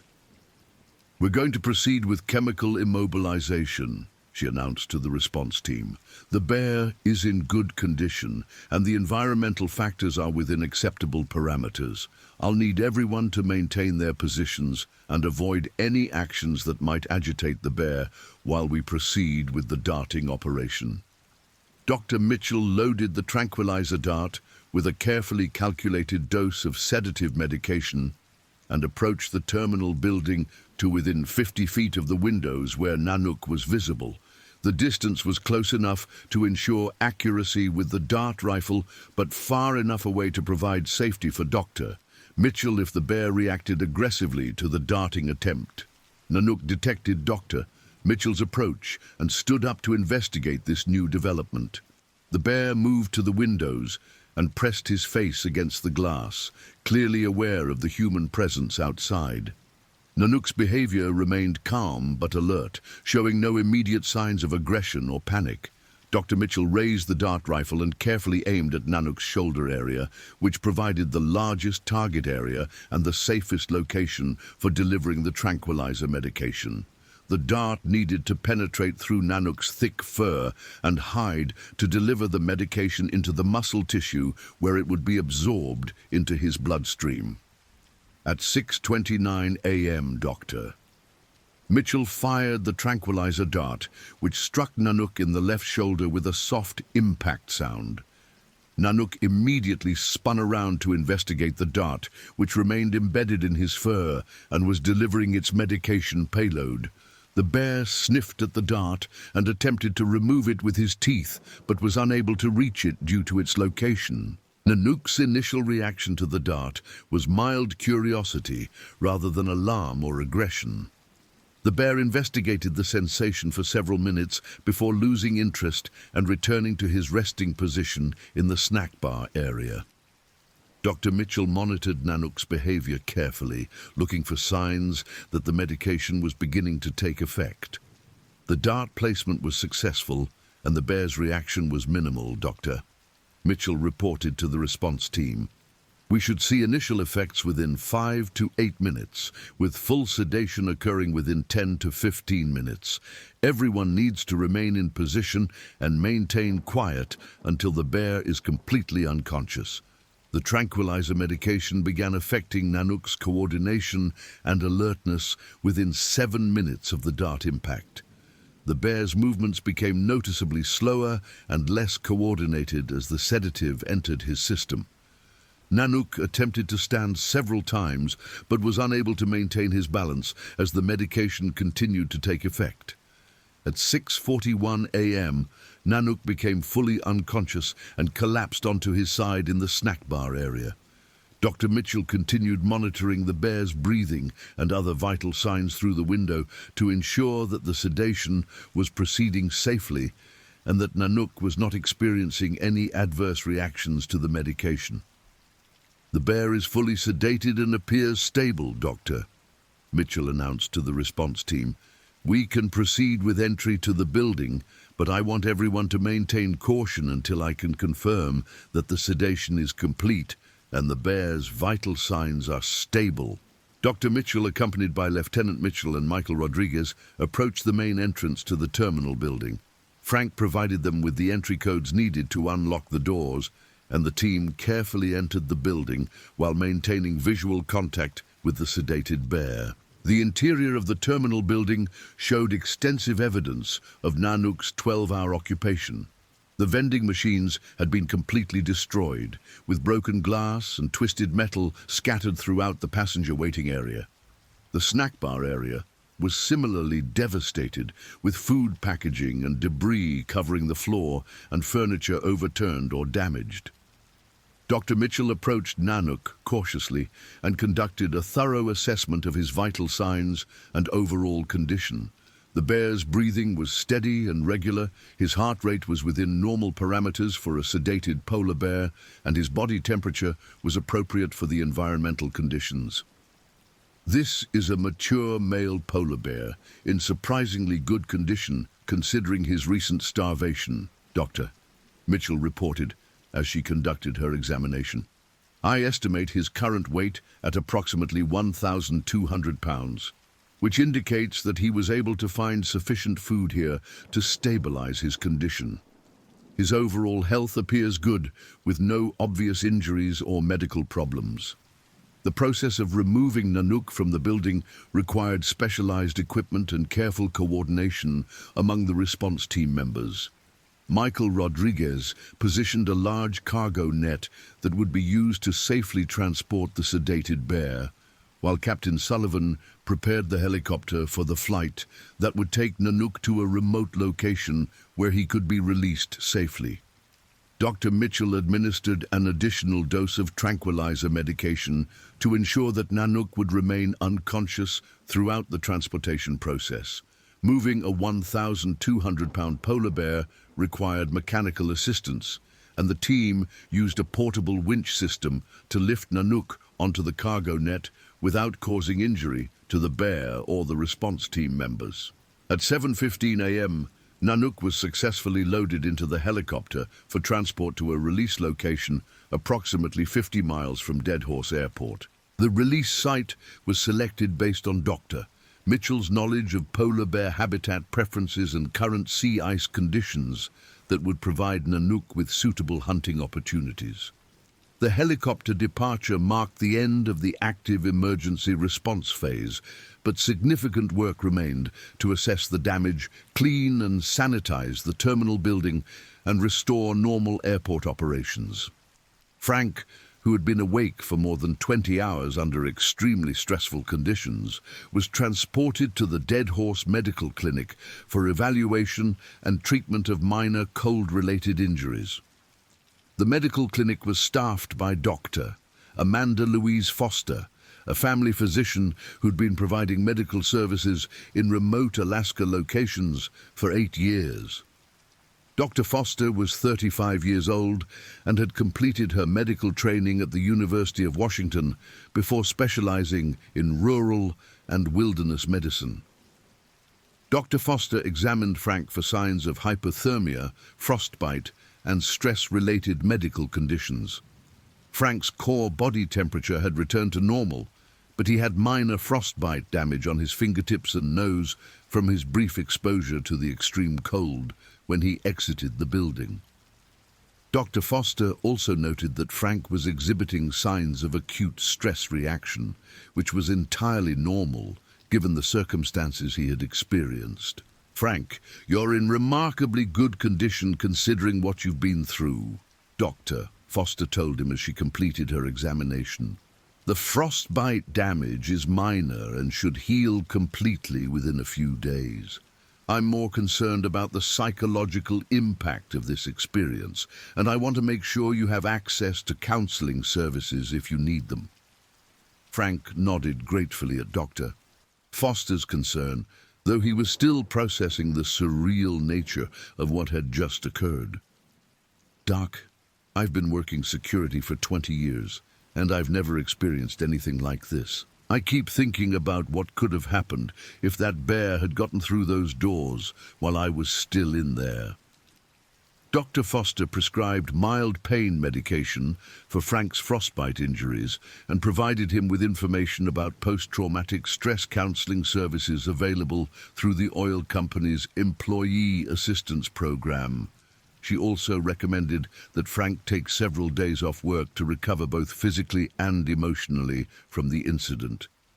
Meanwhile, Airport Operations Manager Patricia Davidson had arrived from Fairbanks on an emergency charter flight to assess the damage and coordinate the restoration of airport operations. Patricia's first priority was conducting a comprehensive damage assessment that would be needed for insurance claims and operational planning. Patricia entered the terminal building, accompanied by Lieutenant Mitchell and Chief Patterson, all wearing protective equipment to guard against potential contamination from bear-related biological hazards. The extent of the damage was even more severe than initial reports had indicated. The passenger waiting area was completely destroyed.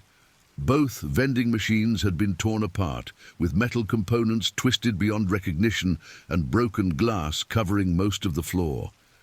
The chairs and tables had been overturned and damaged, and there were claw marks on the walls and fixtures throughout the area. The snack bar presented an even more devastating scene.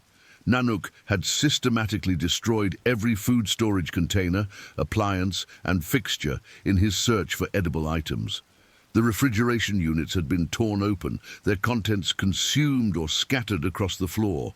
The coffee machines, microwave ovens, and other equipment had been knocked over and damaged beyond repair.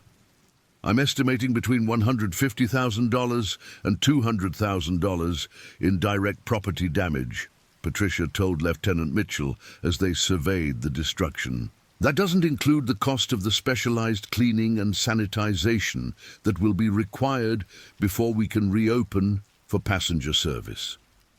The baggage area showed additional damage where Nanook had initially entered and established his presence in the building. The employee break room had been completely ransacked, with the refrigerator door torn off its hinges and furniture overturned. The bear had also damaged several pieces of baggage handling equipment in his exploration of the area. Most significantly, the damaged personnel door would need to be completely replaced, along with sections of the door frame that had been bent out of shape by Nanook's initial entry efforts. The security implications of the compromised entry point meant that temporary repairs would be insufficient, and a complete reconstruction of the door and frame would be necessary. Patricia coordinated with specialized cleaning services that had experience dealing with wildlife-related contamination. The entire terminal building would need to be thoroughly cleaned and disinfected to remove all traces of bear presence before it could be safely reopened for public use. Biohazard cleaning specialist Dr. Jennifer Marie Thompson arrived from Anchorage at 11:30 a.m. to oversee the decontamination process. Dr. Thompson was not related to the wildlife researcher Dr. Margaret Thompson, who had authored the polar bear warning report. Jennifer Thompson was a microbiologist who specialized in cleaning facilities that had been contaminated by wildlife or other biological hazards. Dr. Jennifer Thompson was 41 years old and had been operating a specialized cleaning business for 12 years, with extensive experience in situations involving bears, wolves, and other large wildlife species that had invaded human facilities. She understood the health risks associated with wildlife contamination and the specific procedures required to ensure complete decontamination. Polar bears can carry various parasites and bacteria that pose health risks to humans, Dr. Thompson explained to Patricia as they developed the cleaning plan. We'll need to treat this as a complete biological decontamination, which means removing and replacing any porous materials that can't be effectively sterilized. The decontamination process would require several days to complete and would involve removing carpeting, upholstery, and other materials that could harbor biological contaminants. All surfaces would need to be treated with specialized disinfectants, and the building's ventilation system would require thorough cleaning and filter replacement. While the cleanup efforts were being organized, Dr. Sarah Mitchell's team was completing the successful relocation of Nanook to his release site 50 miles northeast of Deadhorse Airport. The release location was selected based on current sea ice conditions and the presence of seal populations that would provide hunting opportunities for the recovering bear. Nanook regained consciousness approximately 2 hours after being released, showing no apparent ill effects from the tranquilizer medication or the transportation process. Dr. Mitchell observed the bear from a safe distance using binoculars as Nanook oriented himself to the new environment and began moving toward areas where sea ice was present. The bear appears to be in excellent condition and is exhibiting normal behavior patterns, Dr. Mitchell reported to Wildlife Management Headquarters in Anchorage. His recent feeding appears to have stabilized his nutritional status, and he should be able to resume normal hunting activities in this location. Dr. Mitchell's team also collected biological samples from Nanook during the transportation process, including blood and hair samples that would be analyzed to assess his overall health and nutritional status. These samples would contribute to ongoing research about the impacts of climate change on polar bear populations in the Arctic. The successful resolution of the airport incident was notable not only for the lack of human injuries, but also for the positive outcome for Nanook himself. The bear's desperate search for food had led him to an unusual but ultimately beneficial encounter with human civilization that had provided him with the calories needed to survive until he could resume normal hunting activities. However, the incident also highlighted the increasing frequency of polar bear-human interactions as climate change continued to alter traditional Arctic ecosystems. Dr. Margaret Thompson, the Arctic researcher who had authored the warning report 3 weeks earlier, used the airport incident as a case study in her ongoing research about polar bear behavior adaptation. This incident demonstrates the increasing resourcefulness and adaptability of polar bears as their traditional hunting grounds become less reliable, Dr. Margaret Thompson wrote in her follow-up report. The bear's successful entry into a secured building and his methodical search for food sources indicate that polar bears are developing new survival strategies in response to environmental pressures. The airport incident attracted significant media attention from news organizations throughout Alaska and across North America. The unusual nature of the story, combined with dramatic security camera footage of Nanook's activities inside the terminal, captured public interest and sparked discussions about wildlife management and climate change impacts. Television reporter Rebecca Ann Martinez from KTUU Channel 2 News in Anchorage arrived at Deadhorse Airport on February 15th to conduct interviews and gather footage for a feature story about the incident. Rebecca was 28 years old and had been working as a television reporter for 5 years, specializing in environmental and wildlife stories throughout Alaska. Rebecca interviewed Frank, Lieutenant Mitchell, Dr.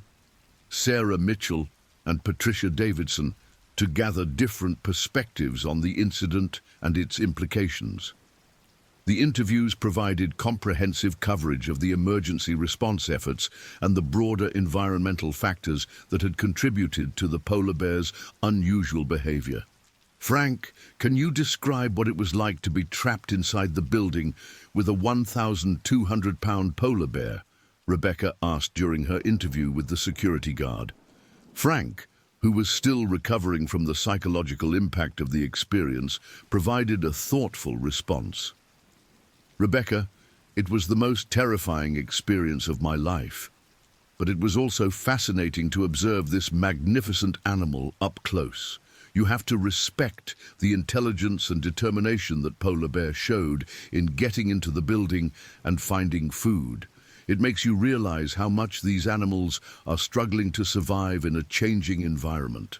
Rebecca's news story aired on February 16th and was subsequently picked up by national news networks, bringing the Deadhorse Airport incident to the attention of viewers across the United States and Canada.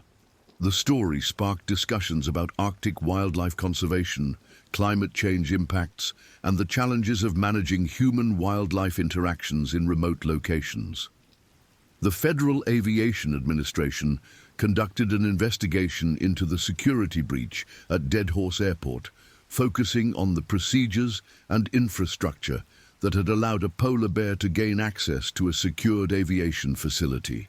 FAA Inspector Thomas William Chen arrived from Seattle on February 17th to conduct the official investigation. Inspector Chen was 36 years old and had been working for the FAA for 9 years, specializing in airport security and emergency response procedures.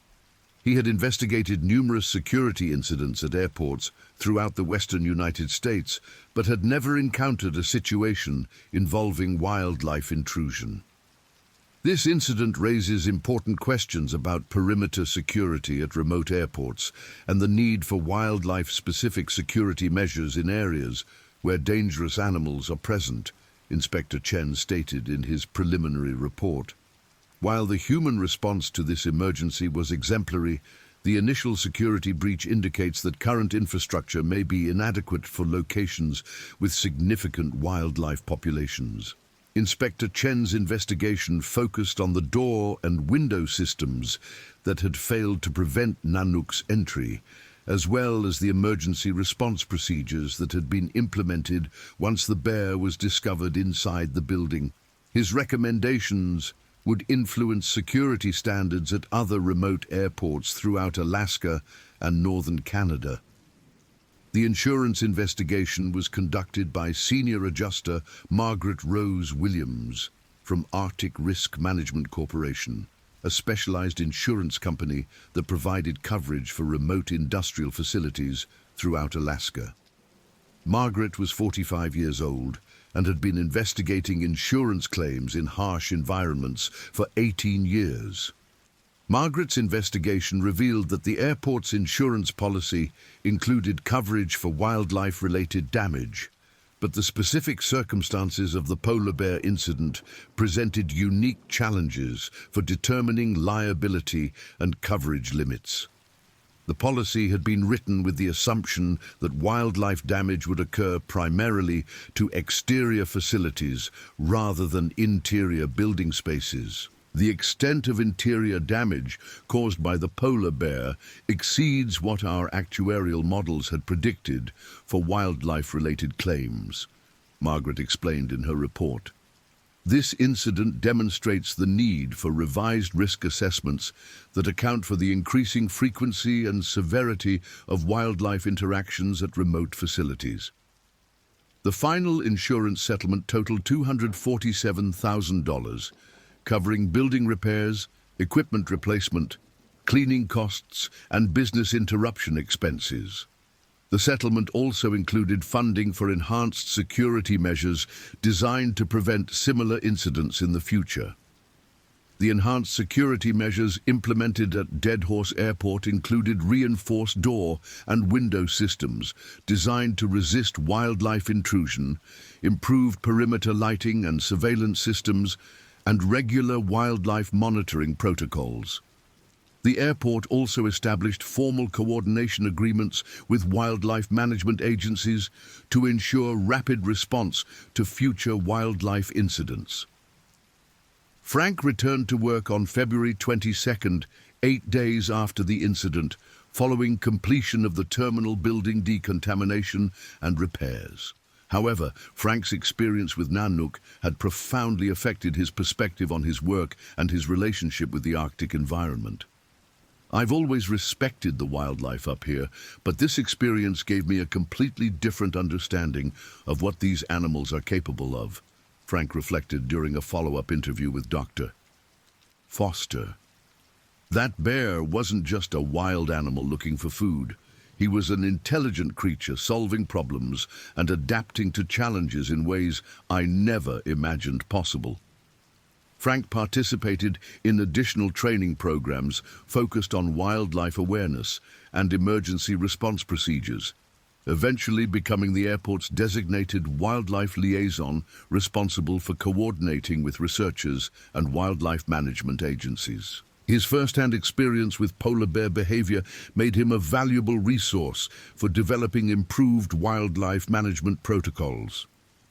The psychological impact of the incident continued to affect Frank for several months, manifesting as hypervigilance during overnight shifts and occasional anxiety when conducting security rounds in areas where the bear had been present. Frank participated in counseling sessions with Dr. Rebecca Lynn Foster, a psychologist who specialized in treating trauma related to wildlife encounters. Dr. Rebecca Foster was not related to the medical doctor Amanda Foster, who had initially treated Frank's physical injuries.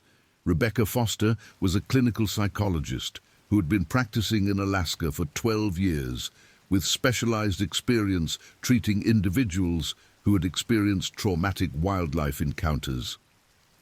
Frank's reaction to this incident is entirely normal and represents a healthy psychological response to an extremely unusual and potentially life-threatening situation, Dr. Rebecca Foster explained. The fact that he was able to maintain his composure and make rational decisions during the emergency indicates remarkable emotional resilience. Frank's recovery process included gradual exposure therapy that helped him regain confidence in his work environment and develop healthy coping strategies for managing anxiety related to the incident. The therapy was successful, and Frank was able to continue his career in airport security without significant long-term impairment. Dr. Sarah Mitchell continued tracking Nanook's movements through satellite collar data for 6 months following his release. The bear successfully resumed normal hunting activities and showed steady weight gain as he adapted to his new territory. Nanook's survival and recovery provided valuable data about polar bear resilience and adaptation capabilities. Nanook's successful return to normal behavior patterns demonstrates that polar bears retain remarkable adaptability even when subjected to extreme starvation stress, Dr.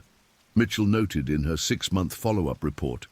His ability to exploit an unusual food source and then successfully transition back to natural hunting behavior indicates that these animals may be more resilient than previously thought. However, Dr.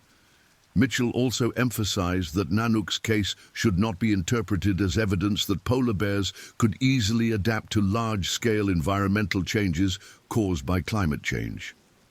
The airport incident represented a fortunate coincidence that provided temporary relief for one bear, but could not be replicated as a conservation strategy for polar bear populations.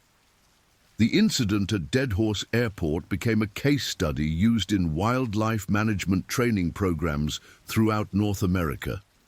The successful emergency response and the positive outcome for both human safety and bear welfare demonstrated the importance of proper training, equipment, and coordination among multiple agencies. Lieutenant Mitchell received a commendation from the Alaska State Troopers for his professional management of the emergency response. His calm leadership and effective coordination among multiple agencies had been instrumental in achieving a successful resolution without injuries or fatalities.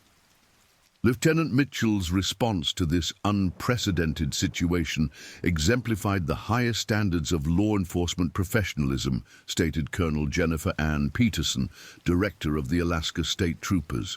His ability to coordinate complex emergency operations involving multiple agencies while maintaining focus on both human safety and wildlife welfare serves as a model for emergency response throughout Alaska. Chief Patterson and the Deadhorse Volunteer Fire Department also received recognition for their professional response and their willingness to participate in an emergency situation that was far outside their normal operational parameters. The volunteer firefighters had provided essential support services that contributed to the successful resolution of the incident. The success of the emergency response was attributed to several key factors: the professional training and experience of the responders, the availability of specialized wildlife management resources, the cooperative relationships among multiple agencies, and the relatively benign weather conditions that developed during the later stages of the incident. The incident also highlighted the importance of Frank's individual response during the critical early hours when he was alone with the bear. Frank's ability to remain calm, follow established protocols, and maintain communication with emergency responders had prevented the situation from escalating into a more dangerous confrontation. Patricia Davidson implemented comprehensive changes to airport operations based on lessons learned from the incident.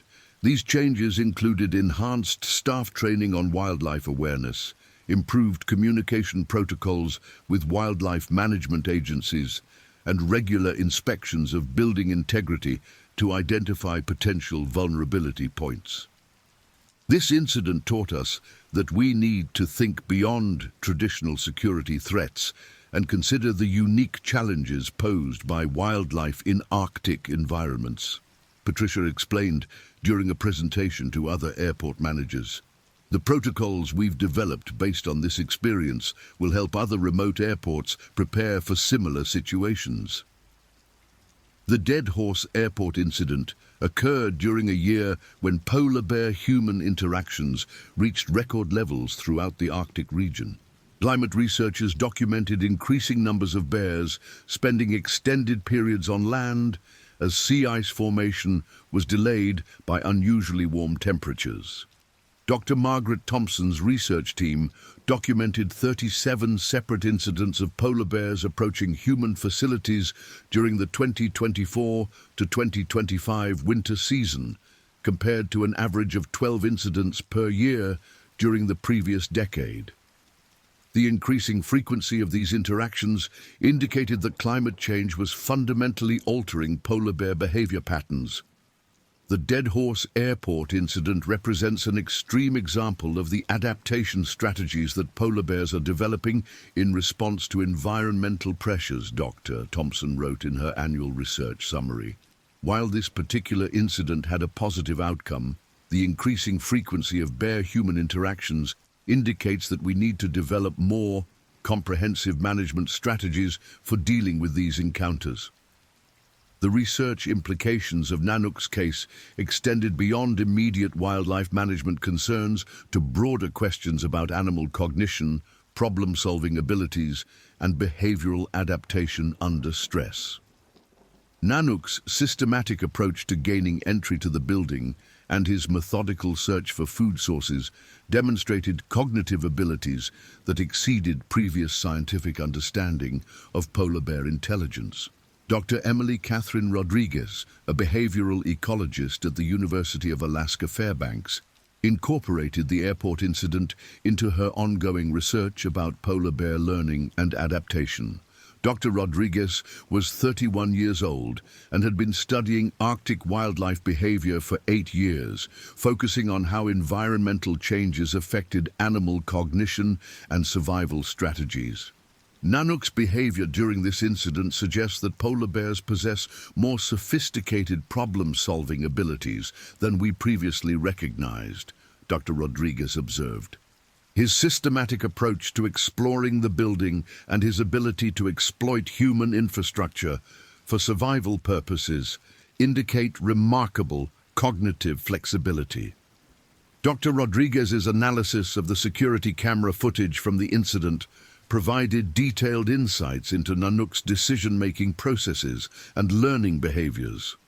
The bear had demonstrated the ability to assess different approaches to gaining building access, modify his strategies based on feedback, and efficiently locate and exploit food resources within an unfamiliar environment. The footage also revealed that Nanook had shown remarkable restraint in his interactions with human presence.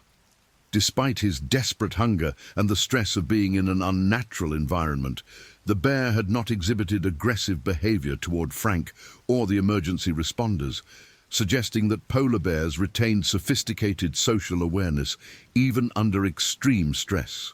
6 months after the incident, Deadhorse Airport had been fully restored to normal operations with enhanced security measures and improved wildlife management protocols. The terminal building showed no lasting evidence of Nanook's 12-hour occupation, and passenger services had resumed without any operational disruptions. Frank continued working as the senior security supervisor at the airport, though his experience with Nanook had transformed his approach to the job. Frank had become an active participant in wildlife research efforts, providing detailed observations of animal behavior around the airport and serving as a liaison between airport operations and wildlife management agencies. That night with the polar bear changed my entire perspective on what it means to work in the Arctic, Frank reflected during a one-year anniversary interview. I realized that we're not just operating an airport, we're sharing this environment with incredible animals that are struggling to survive in a changing world.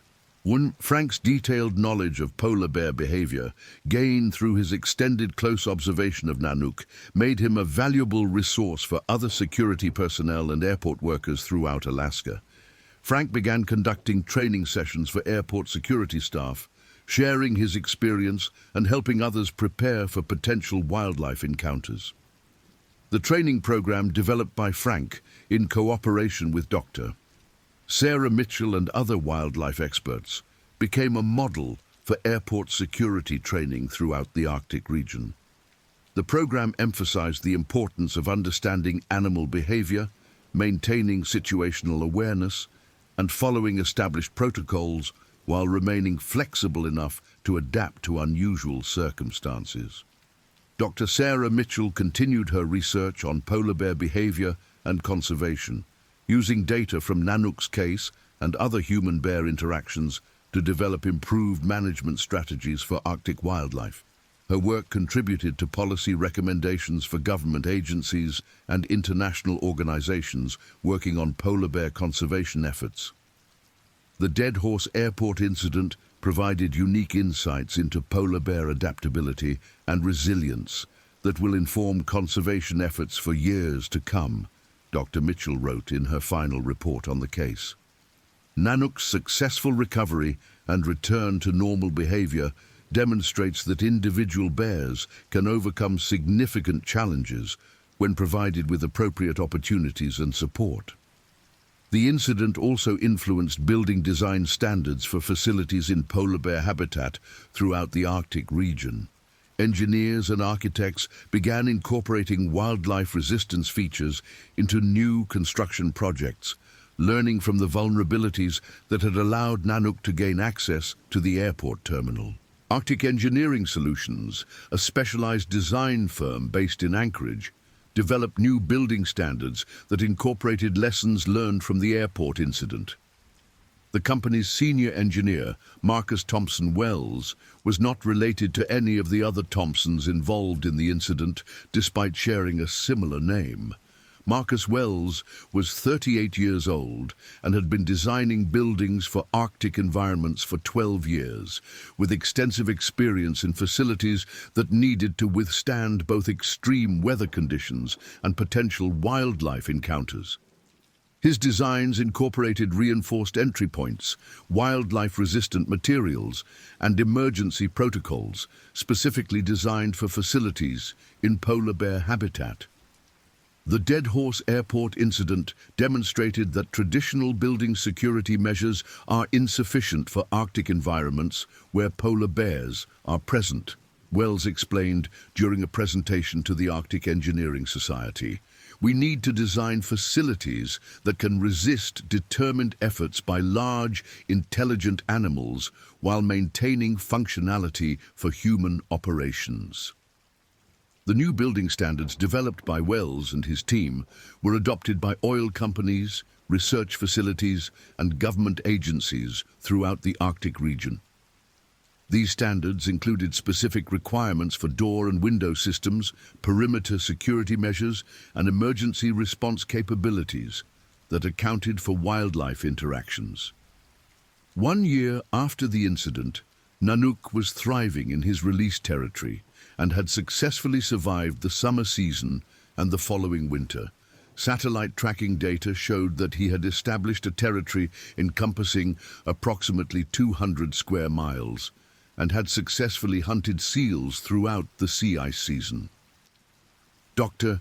Mitchell's tracking data indicated that Nanook had gained approximately 300 pounds since his release, bringing his weight to an estimated 1,500 pounds, which was well within the normal range for a healthy adult male polar bear.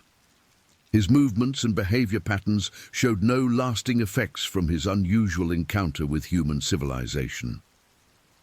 Nanook's complete recovery and successful adaptation to his new territory provides encouraging evidence about polar bear resilience, Dr. Mitchell noted in her annual progress report. His case demonstrates that individual bears can overcome significant challenges and return to normal behavior patterns when provided with appropriate habitat and hunting opportunities. The long-term monitoring of Nanook also provided valuable data about polar bear territorial behavior, hunting success rates, and seasonal movement patterns that contributed to broader scientific understanding of Arctic ecosystem dynamics. The research data from his case was shared with international polar bear research programs and conservation organizations. The media attention generated by the airport incident had positive effects for polar bear conservation efforts throughout the Arctic region. The dramatic nature of the story and the positive outcome for both human and bear participants helped raise public awareness about the challenges facing polar bear populations. Conservation organizations used the airport incident as an educational tool to explain the impacts of climate change on Arctic wildlife and the importance of protecting polar bear habitat. The stories appealed to general audiences, made it an effective vehicle for communicating complex environmental issues in terms that people could easily understand and remember. The Arctic Wildlife Conservation Foundation, a non-profit organization based in Anchorage, incorporated the airport incident into their educational programs and fundraising efforts. Executive Director Dr. Patricia Ann Williams used Nanook's story to illustrate both the challenges facing polar bears and the potential for positive outcomes when humans and wildlife agencies work together effectively. Dr. Patricia Williams was 49 years old and had been working in wildlife conservation for 23 years, with specialized experience in Arctic species protection and habitat preservation. She recognized the educational value of the airport incident and its potential to inspire public support for conservation efforts. Nanook's story demonstrates that individual conservation efforts can make a real difference in the lives of Arctic wildlife, Dr. Williams explained during a fundraising presentation. The successful resolution of this incident shows what's possible when we have proper resources, training, and commitment to protecting both human safety and animal welfare. The Foundation used the airport incident to launch a comprehensive educational campaign about polar bear conservation, featuring detailed information about Arctic ecosystem changes, bear behavior and biology, and the importance of international cooperation in conservation efforts. The campaign reached millions of people through television, internet, and print media coverage. 2 years after the incident, follow-up studies showed that the enhanced security measures implemented at Deadhorse Airport had been successful in preventing additional wildlife intrusions while maintaining efficient airport operations. The protocols developed in response to Nanook's visit had been adopted by other remote airports throughout Alaska and northern Canada. The success of the security enhancements validated the approach of combining traditional security measures with wildlife-specific adaptations designed for Arctic environments. The investment in improved infrastructure and training had proven cost-effective compared to the potential consequences of additional wildlife incidents. Frank celebrated the second anniversary of the incident by participating in a documentary film about human-wildlife interactions in the Arctic.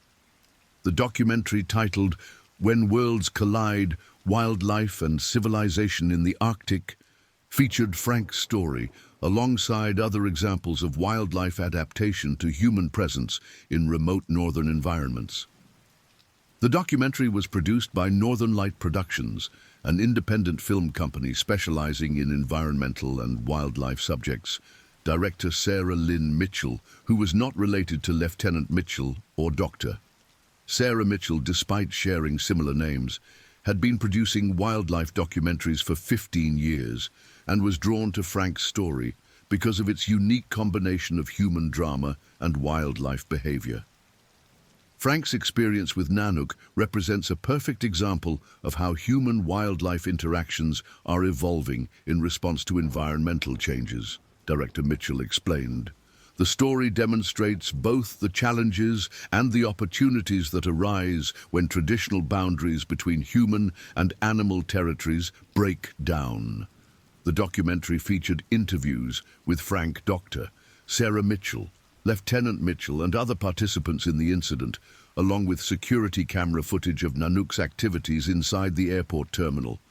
The film also included expert commentary from wildlife biologists, climate researchers, and conservation specialists who provided context about the broader implications of the incident. Frank's participation in the documentary represented a significant personal milestone in his recovery from the psychological impact of the incident.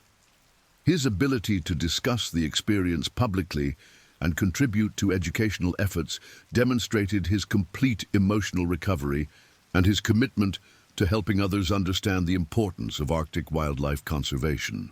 Making this documentary gave me an opportunity to share what I learned from Nanook and hopefully help other people understand these amazing animals better, Frank stated during a press interview promoting the film. That bear taught me more about survival, intelligence, and adaptation than I ever could have imagined possible. The documentary received critical acclaim and was featured at several film festivals focused on environmental and wildlife subjects. It also aired on national television networks and was distributed to schools and educational organizations as a teaching tool about Arctic ecosystems and conservation. 3 years after the incident, Dr. Sarah Mitchell published a comprehensive research paper about Nanook's case in the Journal of Arctic Wildlife Management. The paper, titled Behavioral Adaptation and Survival Strategies in Polar Bears, a case study of human-wildlife interaction, became one of the most cited articles in the field of polar bear research. Dr. Mitchell's paper provided detailed analysis of Nanook's behavior throughout the incident, from his initial approach to the airport through his successful readaptation to natural hunting activities following his release. The research contributed significant new insights into polar bear cognition, problem-solving abilities, and behavioral flexibility under stress. This case study provides unprecedented documentation of polar bear adaptive behavior in response to environmental challenges, Dr. Mitchell wrote in the paper's conclusion. The data from this incident will inform conservation strategies and management decisions affecting polar bear populations throughout the Arctic region for years to come. The research paper was accompanied by supplementary materials, including video footage from the security cameras, behavioral analysis charts, and detailed tracking data from Nanook's post-release monitoring. These materials provided other researchers with comprehensive data sets for further analysis and comparative studies. Frank continued his career at Deadhorse Airport and eventually was promoted to head of security operations for the entire airport complex. His experience with wildlife management and his detailed knowledge of Arctic safety protocols made him an invaluable asset to airport operations and a respected leader among security personnel throughout Alaska. Frank's professional development included advanced training in wildlife management, emergency response coordination, and crisis communication. He became a certified instructor for airport security training programs and regularly conducted workshops for security personnel at remote facilities throughout the Arctic region. Frank's transformation from security guard to wildlife expert demonstrates the potential for individual growth and learning that can result from challenging experiences, observed Dr. Rebecca Foster during a follow-up psychological evaluation. His ability to integrate this traumatic experience into positive professional development shows remarkable personal resilience. 5 years after the incident, Nanook was still thriving in his release territory and had become the subject of ongoing research studies about polar bear longevity, territorial behavior, and hunting success rates. His continued survival and apparent good health provided encouraging evidence about polar bear resilience and adaptation capabilities. The long-term success of Nanook's relocation also validated the wildlife management techniques that had been used during the airport incident. The careful selection of release location, the minimally invasive capture and transport procedures, and the comprehensive post-release monitoring had all contributed to the positive outcome. Dr. Sarah Mitchell continued tracking Nanook through satellite collar technology and periodic visual observations, documenting his activities and movements for her ongoing research on polar bear behavior and conservation. Nanook's data contributed to international databases used by researchers and conservation organizations throughout the Arctic region. Nanook has become one of the most comprehensively documented polar bears in scientific literature, Dr. Mitchell noted in her 5-year summary report. The data from his case continues to provide insights into polar bear biology, behavior, and conservation needs that benefit our understanding of the entire species. The success of the Deadhorse Airport incident response had broader implications for emergency management and wildlife conservation efforts throughout Alaska and other Arctic regions. The protocols and procedures developed during the incident became models for emergency response planning at remote facilities where wildlife interactions were possible. Government agencies, oil companies, research institutions, and other organizations operating in polar bear habitat adopted modified versions of the response procedures that had been successful at the airport. The comprehensive approach to emergency management, combining law enforcement, wildlife specialists, medical personnel, and technical support, became standard practice for wildlife emergencies throughout the region. Lieutenant Mitchell continued his career with the Alaska State Troopers and eventually was promoted to captain with responsibilities for emergency response coordination throughout northern Alaska. His experience with the airport incident became a cornerstone of his professional expertise and contributed to his advancement within the organization. The polar bear incident at Deadhorse Airport was a defining moment in my law enforcement career, Lieutenant Mitchell reflected during a retirement interview 20 years later. It taught me the importance of remaining calm under unprecedented circumstances and the value of effective coordination among multiple agencies and specialists.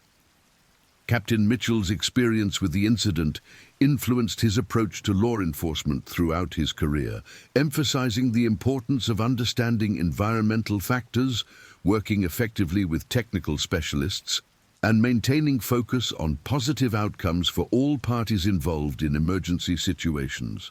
The legacy of the Deadhorse Airport incident extended far beyond the immediate participants to influence Arctic wildlife management, building design standards, emergency response protocols, and public awareness of polar bear conservation issues.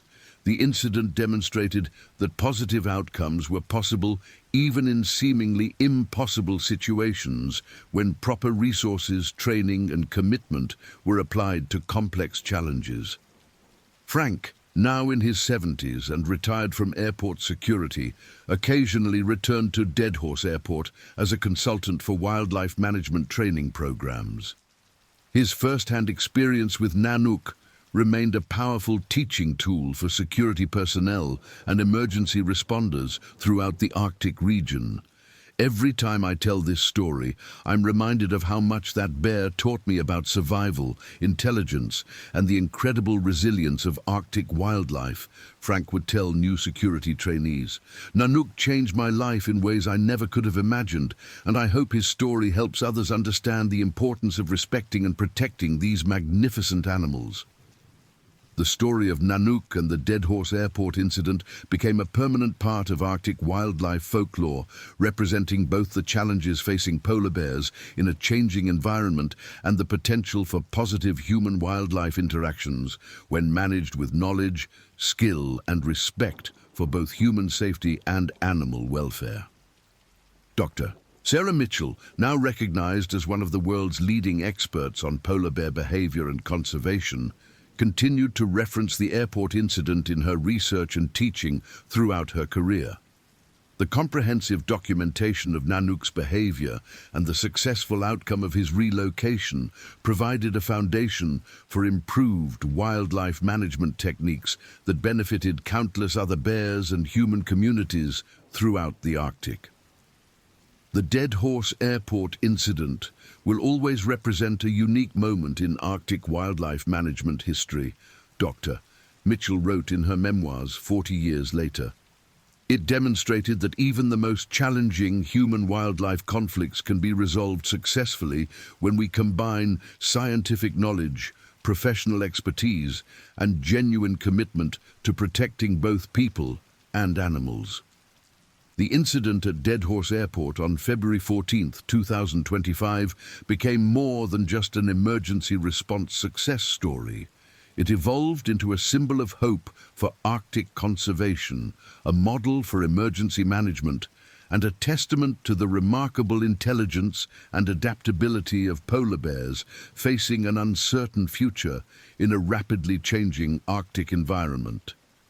Nanook's 12-hour occupation of the airport terminal had lasted less than one day, but its impact on wildlife management, conservation awareness, and human understanding of polar bear behavior would continue for generations to come.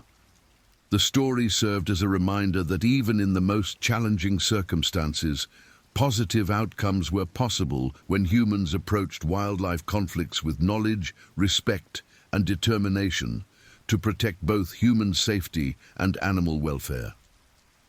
The comprehensive response to the incident, from Frank's initial calm reaction through the successful long-term monitoring of Nanook's recovery, demonstrated the importance of preparation, training, and coordination in managing human-wildlife interactions.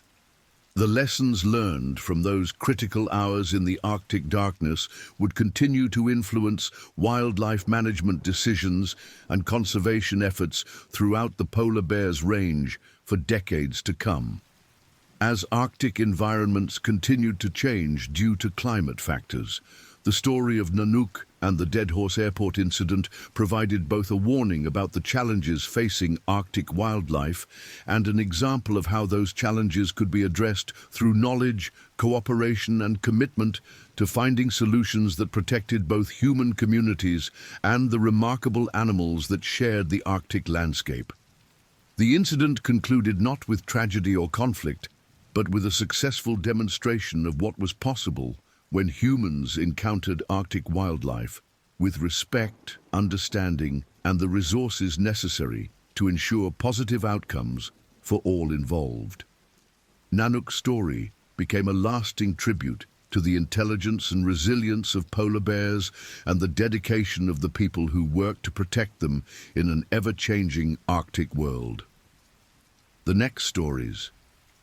Grizzly destroys police cruiser, officer killed, April 4th, 2025. The morning mist clung to the Helena National Forest like a shroud on April 4th, 2025, as Montana Fish, Wildlife and Parks Officer Jessica Marie Warren adjusted her rearview mirror and checked her radio one final time. At 33 years old, Jessica had spent the last 8 years patrolling these wilderness corridors, her keen blue eyes constantly scanning for poachers, illegal campers, and the occasional lost hiker. Born and raised in Great Falls, Montana, Jessica had always felt more at home among the towering pines and granite peaks than in any city. Her colleagues at the Lewis and Clark County Sheriff's Department knew her as Bear Warren, not for any particular encounter with the massive predators that roamed these mountains, but for her encyclopedic knowledge of their behavior and her uncanny ability to track them through even the densest undergrowth. The radio crackled to life as dispatch supervisor Margaret Maggie Chen's voice cut through the static from her post at the Helena Emergency Operations Center, located in the basement of the Lewis and Clark County Courthouse. At 47 years old, Maggie had been coordinating emergency responses across the county for over 2 decades, her Taiwanese-American heritage bringing a methodical precision to crisis management that had saved countless lives over the years. Unit 74 Alpha, this is Central Dispatch. We have a report of suspicious activity near mile marker 23 on Forest Service Road 4012, approximately 4 miles northeast of Canyon Ferry Lake. Caller reports seeing what appears to be illegal dumping and possibly a large animal carcass. Can you respond? Jessica keyed her radio. Her patrol vehicle, a 2024 Ford Police Interceptor utility painted in the distinctive green and gold livery of Montana. Fish, Wildlife and Parks, already turning onto the narrow gravel road that would take her deep into grizzly country. Central, this is 74 Alpha. I'm en route to that location. ETA approximately 15 minutes. Will advise upon arrival. The SUV's all-terrain tires crunched over the loose gravel as Jessica navigated the winding mountain road, her dashcam automatically recording everything through its wide-angle lens mounted behind the windshield. The device, a Motorola Solutions 5 300 system integrated with her vehicle's computer, would prove to be the only witness to the horror that would unfold in the next few hours. The caller who had reported the suspicious activity was Dr. Marcus Edmund Holloway, a 62-year-old retired veterinarian from Billings who had moved to Helena 3 years earlier to be closer to his daughter and grandchildren. Marcus had been an early riser his entire life, a habit ingrained during his 40 years of treating everything from ranch cattle to exotic zoo animals. This particular morning, he had decided to photograph the sunrise from Confederate Gulch, a historically significant location where gold miners had once struck it rich in the 1860s. Armed with his Canon EOS R5 camera and a thermos of black coffee, Marcus had parked his silver Toyota Tacoma at the overlook near mile marker 23 and hiked approximately 300 yards into the forest to capture what he hoped would be a spectacular dawn photograph of the Continental Divide. What Marcus discovered instead, partially hidden beneath a fallen ponderosa pine, was a scene that would haunt his dreams for months to come. The remains of what appeared to be a large elk lay scattered across a roughly circular area of disturbed earth, approximately 30 feet in diameter. The carcass had been partially consumed, but what disturbed Marcus most was not the natural predation. He had seen plenty of that during his veterinary career, but the clear signs of human interference. Several empty beer cans, a torn plastic tarp, and what looked like rope fragments suggested that someone had attempted to either bait the area or dispose of something alongside the natural kill site. Marcus had immediately called the Montana Fish, Wildlife and Parks Violation Reporting Hotline, speaking to emergency dispatcher Carlos Restrepo, a 28-year-old communications specialist who had immigrated to Montana from Colombia 5 years earlier. Carlos, working the overnight shift at the Helena Emergency Operations Center, had taken detailed notes of Marcus's report and immediately contacted his supervisor, Maggie Chen, who had just arrived for her day shift. The decision to dispatch Officer Warren to the scene was made within minutes, as both illegal dumping and potential wildlife violations fell squarely within her jurisdiction. As Jessica's patrol vehicle climbed steadily through the forest, passing stands of lodgepole pine and Douglas fir that towered over 200 feet above the forest floor, she mentally reviewed what she knew about the area. Forest Service Road 4012 was a narrow, single-lane gravel road that wound through some of the most pristine wilderness in the Helena National Forest. The road had been built in the 1950s to provide access for fire suppression crews, but in recent decades it had become popular with hunters, photographers, and wildlife enthusiasts seeking to experience Montana's wilderness away from the more crowded tourist destinations. The area was also prime grizzly bear habitat. Jessica knew from her extensive training with bear behavior specialist Dr. Sarah Elizabeth Caldwell, a wildlife biologist with the Montana Fish, Wildlife and Parks Bear Management Program, that this particular region supported one of the highest concentrations of grizzly bears in the lower 48 states. The combination of abundant huckleberry patches, spawning trout streams, and relatively minimal human disturbance made it an ideal environment for the massive predators.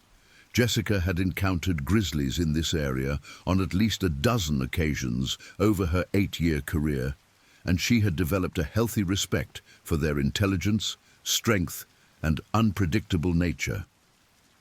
Dr. Caldwell, a 41-year-old wildlife biologist who had earned her PhD from the University of Montana studying grizzly bear behavior and ecology, had worked closely with law enforcement officers throughout western Montana to educate them about safe practices in bear country. Sarah had grown up in Glacier National Park, where her father had worked as a park ranger for 35 years, and she had been studying grizzly bears for over 2 decades. Her research had documented the complex social structures of grizzly populations, their seasonal movement patterns, and their increasing interactions with humans as development encroached on traditional bear habitat. One of Dr. Caldwell's most concerning findings was the emergence of what she termed problematic bears, individual grizzlies that had lost their natural fear of humans through repeated exposure to human food sources, garbage, or hunting activities. These bears, typically large adult males, displayed increasingly bold behavior around humans and had been responsible for the majority of serious bear attacks in Montana over the past decade. Sarah's research had identified several key behavioral markers that indicated a bear was transitioning from natural wariness to problematic behavior, approaching vehicles, investigating human campsites during daylight hours, and showing aggressive responses to human presence rather than retreating. As Jessica's patrol vehicle approached mile marker 23, her radio crackled again with Maggie Chen's voice. 7-4 Alpha, be advised that we've received an additional call from the same area. Different caller reports hearing what sounds like a large animal moving through the brush, possibly injured or distressed. Caller is Dr. Marcus Holloway, the original reporter. He's waiting at his vehicle for your arrival. Jessica acknowledged the transmission and began scanning the roadside for Dr. Holloway's Toyota Tacoma. The morning sun was now fully above the mountain peaks, casting long shadows through the forest and creating a patchwork of light and darkness that could easily conceal wildlife. As someone who had spent countless hours in grizzly habitat, Jessica was acutely aware that bears were most active during the early morning and late evening hours, making this a particularly dangerous time to be investigating a potential food source or carcass site. The silver Toyota Tacoma came into view around a sharp curve in the road, parked at a small pullout that had been created years earlier by the Forest Service to allow vehicles to pass on the narrow road. Dr. Holloway stood beside his truck, a tall, lean man with silver hair and wire-rimmed glasses, wearing the practical outdoor clothing of someone who had spent decades working with animals. His Canon camera hung from a strap around his neck, and Jessica could see that his hands were trembling slightly as he approached her patrol vehicle. Jessica activated her emergency lights and positioned her SUV to block the roadway, a standard safety procedure that would prevent other vehicles from accidentally entering what might become a dangerous situation. She stepped out of her vehicle, automatically checking that her radio was functioning and that her bear spray, a canister of concentrated oleoresin capsicum specifically designed for deterring aggressive bears, was easily accessible on her duty belt. The bear spray, manufactured by Counter Assault and containing a concentration of capsaicin significantly higher than standard pepper spray, had an effective range of approximately 30 feet and had proven successful in deterring aggressive bears in over 90% of documented encounters. Dr. Holloway, I'm Officer Warren with Montana Fish, Wildlife and Parks. I understand you've discovered something unusual in the area. Jessica's voice carried the professional calm that came from years of dealing with potentially dangerous wildlife situations. She had learned early in her career that maintaining a steady, controlled demeanor was essential when working in predator habitat, as animals could detect and respond to human anxiety or fear. Dr. Holloway nodded, gesturing toward the forest with a shaky hand. Officer Warren, I've been photographing wildlife for over 40 years, and I've never seen anything quite like what's up there. The elk carcass is completely natural. Obvious bear kill, probably happened 2 or 3 days ago based on the decomposition. But someone's been messing with the site. There's human garbage scattered around, and it looks like someone might have been using the carcass as bait for something. Jessica made detailed notes in her field notebook, a waterproof pad that she used to document potential violations and wildlife encounters. The use of natural or artificial baits to attract bears was strictly prohibited in Montana, as it created dangerous associations between bears and human activity.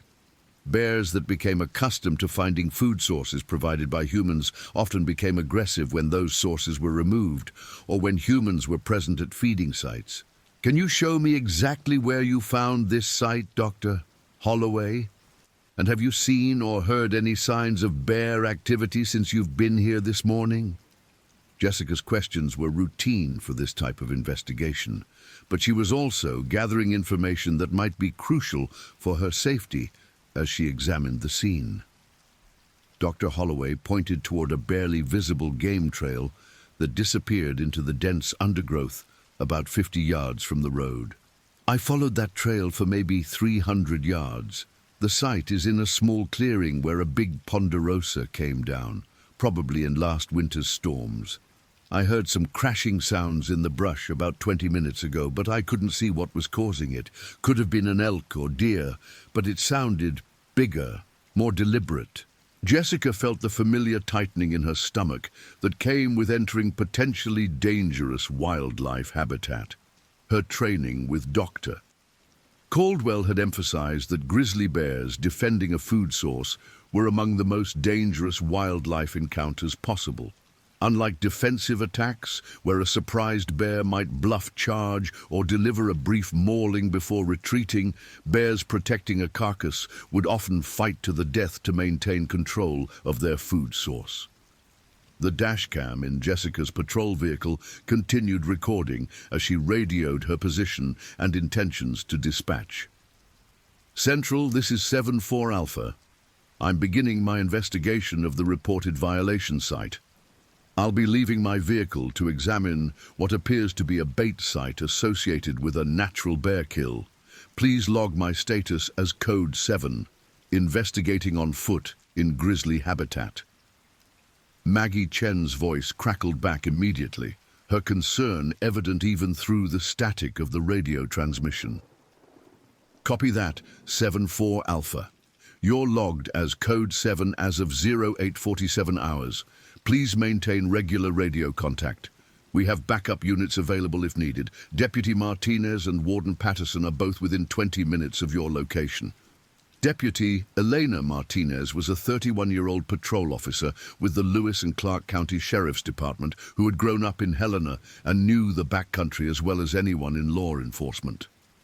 Elena had joined the Sheriff's Department 6 years earlier after completing her criminal justice degree at Montana State University, and she had developed a reputation for her skill in wilderness search and rescue operations.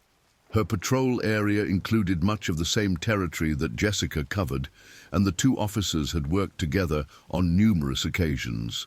Montana Fish, Wildlife and Parks Warden Tom Patterson was a 26-year veteran of wildlife law enforcement who was scheduled to retire in just 3 months. Tom had seen every type of wildlife violation and dangerous animal encounter possible during his long career, and he had trained dozens of younger officers in safe practices for working in predator habitat.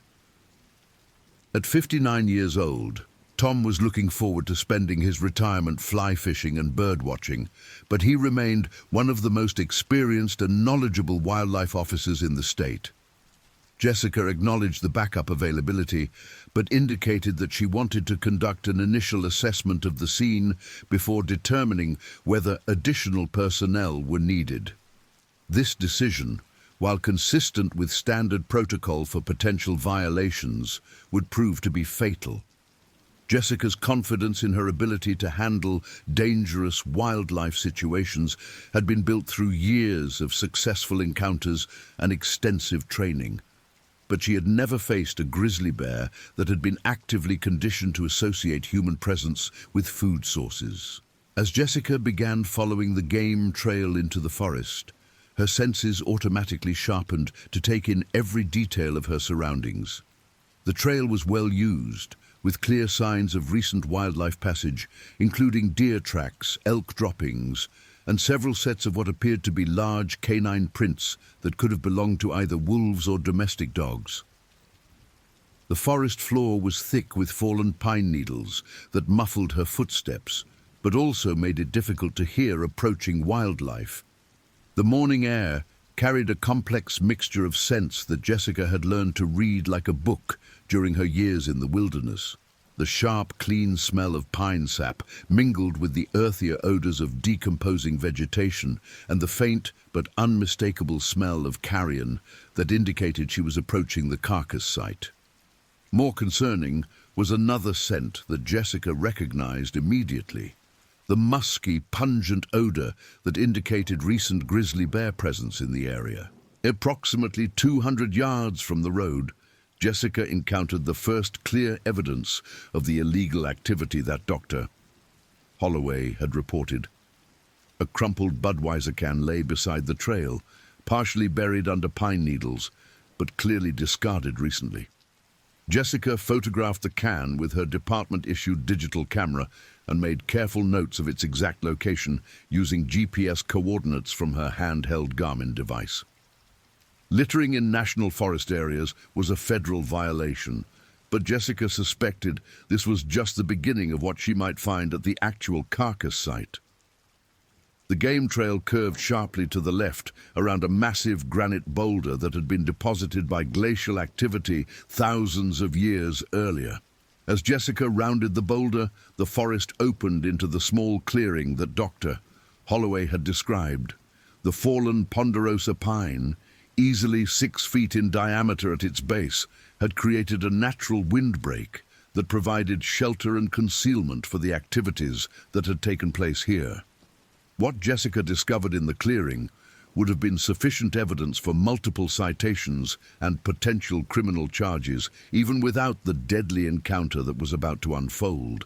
The elk carcass, a large cow that had probably weighed over 500 pounds when alive, had been partially consumed by natural predation.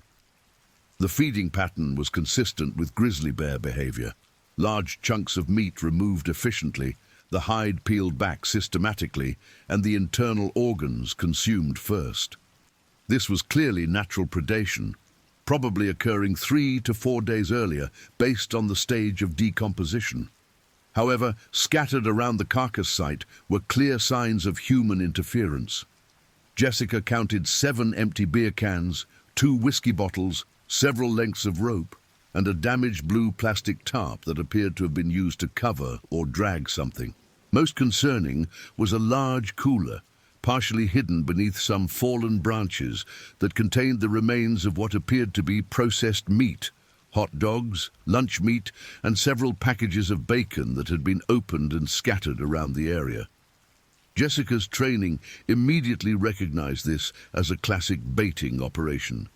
Someone had discovered the natural bear kill and had deliberately added artificial food sources to attract bears to the area for illegal hunting or photography. The practice was not only illegal, but extremely dangerous, as it taught bears to associate human scent and human-provided food sources with easy meals. Bears conditioned in this manner often became aggressive when humans appeared at feeding sites without bringing food, leading to potentially fatal encounters. As Jessica began photographing the evidence and taking detailed measurements of the site, she became aware of a sound that made her blood run cold. From somewhere in the dense forest surrounding the clearing came the unmistakable sound of a large animal moving through heavy brush. The crashing of broken branches, the scraping of claws against bark, and underneath it all, a deep rumbling sound that could only be described as growling. Jessica immediately stopped her investigation and activated her radio. "Central, this is 7-4 Alpha. I'm at the violation site and I have confirmed evidence of illegal baiting activity. Be advised that I'm hearing signs of large predator activity in my immediate area. I may need backup at this location." Before Maggie Chen could respond, the sounds from the forest ceased completely. Jessica knew from her training that this sudden silence was far more ominous than the noise had been. Grizzly bears were surprisingly stealthy animals when they wanted to be, capable of moving through dense undergrowth with minimal sound despite their massive size. The fact that the sounds had stopped likely meant that whatever was making them had become aware of Jessica's presence and was now actively assessing the situation. Jessica began backing slowly toward the game trail that led to her vehicle, keeping her eyes focused on the dense forest around the clearing while reaching for the bear spray on her duty belt. Her movement was deliberate and controlled. Sudden motions could trigger a charge from a bear that was already agitated or defensive. As she moved, Jessica continued her radio communication, her voice remaining steady despite the adrenaline now coursing through her system. "Central, this is 7-4 Alpha. I'm beginning my withdrawal from the violation site due to immediate predator presence. I'm returning to my vehicle at this time and will reassess the situation from there." Maggie Chen's response crackled through the radio immediately. "Copy, 7-4 Alpha. Warden Patterson and Deputy Martinez are en route to your location. ETA approximately 12 minutes. Please advise when you reach your vehicle." Jessica had covered approximately half the distance back to the road when she encountered clear, fresh grizzly bear tracks in the soft earth beside the trail. The tracks were massive, front paws nearly a foot long with clearly visible claw marks extending several inches beyond the pad prints. Based on the size and depth of the tracks, Jessica estimated that she was dealing with a large adult male grizzly, possibly weighing over 600 pounds. The tracks were so fresh that water was still seeping into the impressions from the morning dew, indicating that the bear had passed this way within the last few minutes. More troubling was the direction of the tracks. Rather than moving away from the clearing and human activity, the bear had been moving parallel to the trail, apparently following Jessica's scent back toward the road. This behavior was completely contrary to normal grizzly responses to human presence. A normal, wild grizzly would have detected Jessica's scent and either fled immediately or given clear warning signals before withdrawing from the area. This bear was displaying stalking behavior, actively following a human with apparent predatory intent. Jessica keyed her radio again, her voice now carrying the tension of someone who realized she might be in immediate mortal danger. "Central, this is 7-4 Alpha. I have visual confirmation of fresh grizzly sign indicating a large adult male. The bear appears to be tracking my movement rather than avoiding human contact. This is consistent with a problem animal or potential predatory behavior. Please advise backup units to approach with extreme caution." The response from Maggie Chen carried an urgency that Jessica had rarely heard in the experienced dispatcher's voice. 7-4 Alpha, copy your traffic. Warden Patterson advises that you should reach your vehicle immediately and do not attempt to re-engage with the animal. Once you're secure in your vehicle, Patterson wants to coordinate a response plan for dealing with a potentially dangerous bear.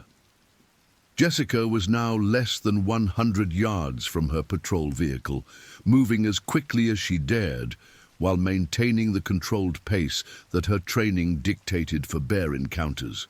The forest around her remained eerily quiet. No bird songs, no squirrel chatter, none of the normal sounds that indicated healthy wildlife activity. This silence, known to wildlife professionals as the predator effect, occurred when the presence of a large carnivore caused all other animals in the area to cease their normal activities and either hide or flee. As Jessica emerged from the tree line and saw her patrol vehicle ahead, she felt a momentary sense of relief. The Ford Police Interceptor utility, with its reinforced construction and secure passenger compartment, represented safety and the ability to coordinate with backup units that would soon be arriving. Jessica quickened her pace, eager to reach the security of her vehicle and begin planning a safe approach to dealing with what was clearly a dangerous situation. Dr. Marcus Holloway was still waiting beside his Toyota Tacoma, and Jessica could see his relief as she emerged from the forest. The elderly veterinarian had been growing increasingly anxious during the 25 minutes that Jessica had been investigating the violation site, and the sounds of radio traffic had made it clear that something serious was developing in the forest. "Officer Warren, thank goodness you're back. I was starting to get worried when I heard your radio calls about bear activity."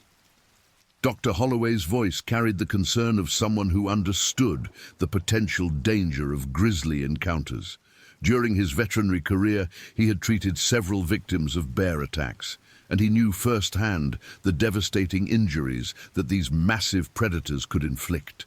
Jessica was still 50 feet from her patrol vehicle when the forest exploded into motion behind her.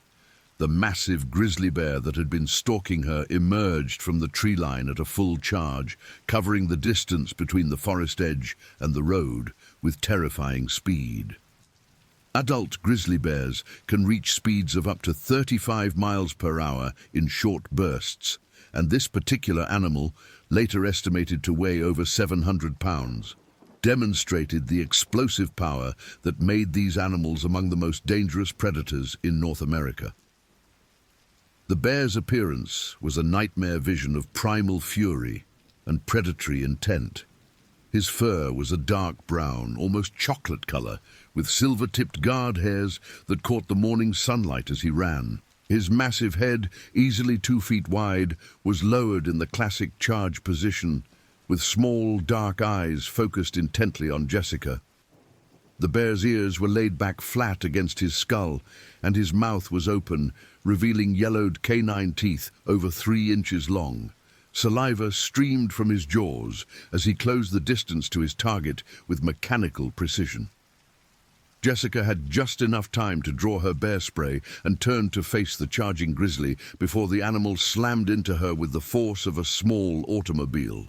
The impact lifted Jessica off her feet and threw her backward against the side of her patrol vehicle with enough force to dent the reinforced steel door panel. Her bear spray canister flew from her hand and disappeared into the roadside brush as she crumpled to the ground, stunned by the collision. Dr. Holloway's terrified scream echoed across the forest as he witnessed the attack from beside his pickup truck. The elderly veterinarian had seen predatory behavior in wild animals throughout his career, but nothing had prepared him for the savage reality of a grizzly bear attack in progress. His hands trembling, Doctor. Holloway managed to activate the emergency function on his cell phone, automatically dialing 911 and connecting him to the Lewis and Clark County Emergency Dispatch Center. The grizzly bear, having knocked Jessica to the ground, reared up on his hind legs to his full height of nearly 9 feet, towering over the fallen officer like some primordial monster from humanity's darkest nightmares. The The bear's massive front paws, each armed with claws up to 4 inches long, came crashing down toward Jessica's prone form. Only her desperate roll to the left saved her from having her skull crushed by the impact, though the bear's claws raked across her right shoulder, tearing through her uniform shirt and gouging deep wounds in the muscle beneath. Jessica's radio, still clipped to her duty belt, had been activated by the impact of the attack, transmitting the sounds of the encounter to the emergency dispatch center, where Maggie Chen listened in horror to the sounds of the attack in progress. The open radio channel carried the terrifying sounds of the bear's growling, Jessica's screams of pain and terror, and the metallic impacts as the massive animal began attacking her patrol vehicle. "Oh my God, she's being attacked!" 7-4 Alpha is being attacked by a bear. All units respond immediately. All units respond.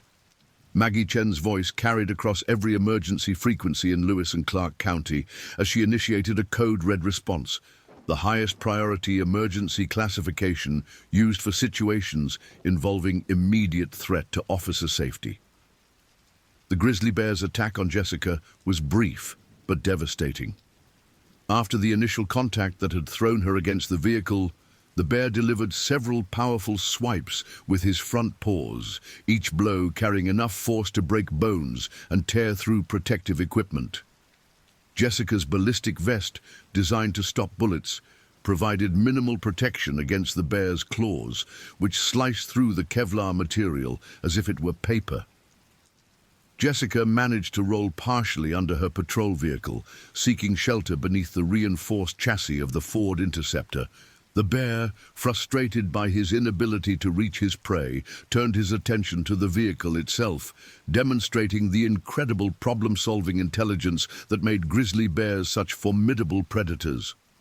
What happened next would be captured in terrifying detail by the dashcam system that continued recording throughout the entire encounter.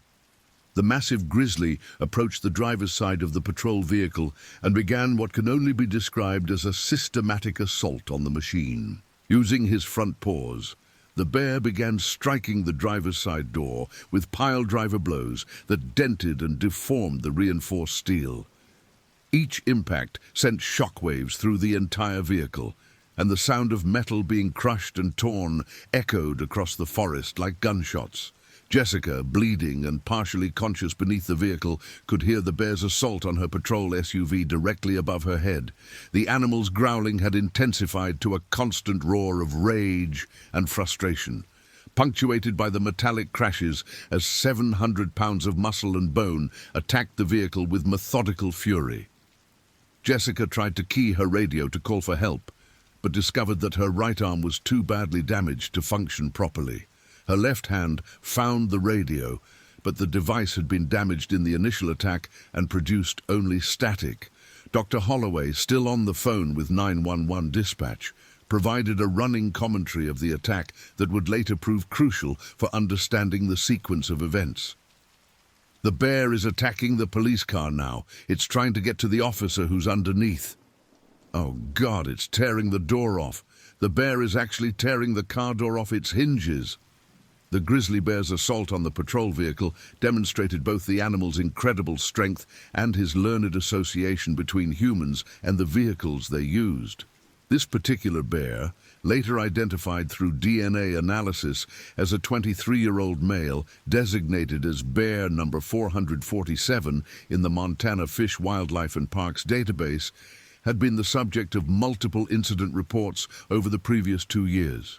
Bear number 447 had been involved in several vehicle break-ins at campgrounds and trailheads throughout the Helena National Forest, learning that human vehicles often contained food and interesting smells. The bear's previous experiences with vehicles had taught him that the metal shells could be breached to access whatever was inside. What made this situation particularly dangerous was that bear number 447 had also learned to associate the sounds and smells of humans with potential food rewards, thanks to the illegal baiting operation that someone had established at the elk carcass site.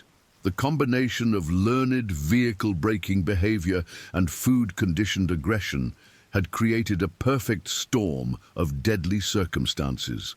The dashcam footage, which would later be analyzed frame by frame by wildlife experts and law enforcement investigators, showed the grizzly bear using both front paws to grip the edge of the driver's side door.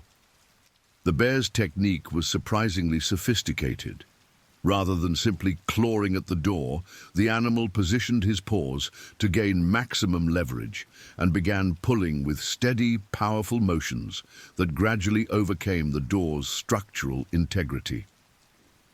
The Ford Police Interceptor utility was built to withstand significant impacts and forced entry attempts by humans, but it had never been designed to resist attack by a 700-pound grizzly bear. The door's hinges, stressed beyond their design limits, began to fail with sharp metallic cracks that sounded like rifle shots. The window glass, already spider-webbed from the bear's initial blows, suddenly exploded inward, showering the vehicle's interior with safety glass fragments. Jessica, still partially sheltered beneath the vehicle, could hear the destruction taking place directly above her. The sound of rending metal mixed with the bear's continuous roaring to create a symphony of destruction that seemed to go on forever. Jessica's training told her that she needed to remain as quiet and motionless as possible. Any movement or sound might attract the bear's attention back to her location beneath the vehicle. However, Jessica was losing significant amounts of blood from the claw wounds on her shoulder and arm. The bear's initial attack had severed several major blood vessels, and despite her attempts to apply pressure to the wounds, Jessica could feel herself becoming weaker and more disoriented. The combination of blood loss, shock, and the psychological trauma of the attack was beginning to overwhelm her consciousness. The sound of approaching sirens began to echo across the forest as the first backup units responded to Maggie Chen's code red emergency call. Deputy Elena Martinez was the first to receive the emergency broadcast, and she had immediately activated her patrol vehicle's emergency equipment and begun racing toward Forest Service Road 4012.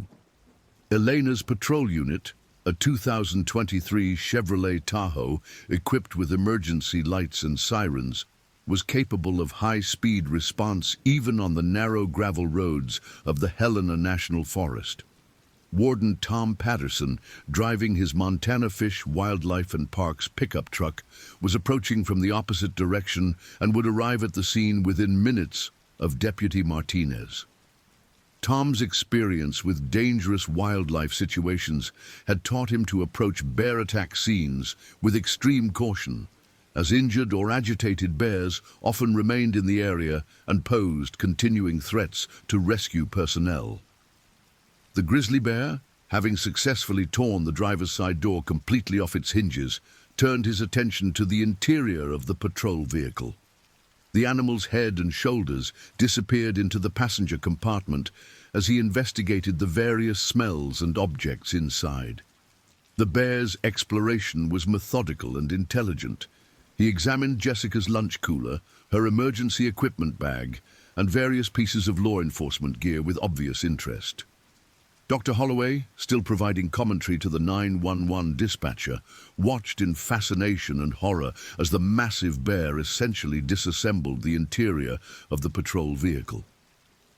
The bear is inside the police car now. He's pulling things out and throwing them around. There are papers and equipment flying everywhere. I don't know how the officer is still alive under there, but I can see her feet, and I think she's still breathing. The dashcam, incredibly, continued functioning throughout the entire attack, despite the violent motion and impacts affecting the vehicle. The camera's wide-angle lens captured the bear's massive form as he methodically destroyed everything within reach. The footage showed the animal's incredible dexterity as he used his claws and teeth to tear apart equipment bags, scatter paperwork, and investigate every object in the vehicle's interior. One particularly chilling moment in the dashcam footage occurred when the bear discovered Jessica's emergency food supplies.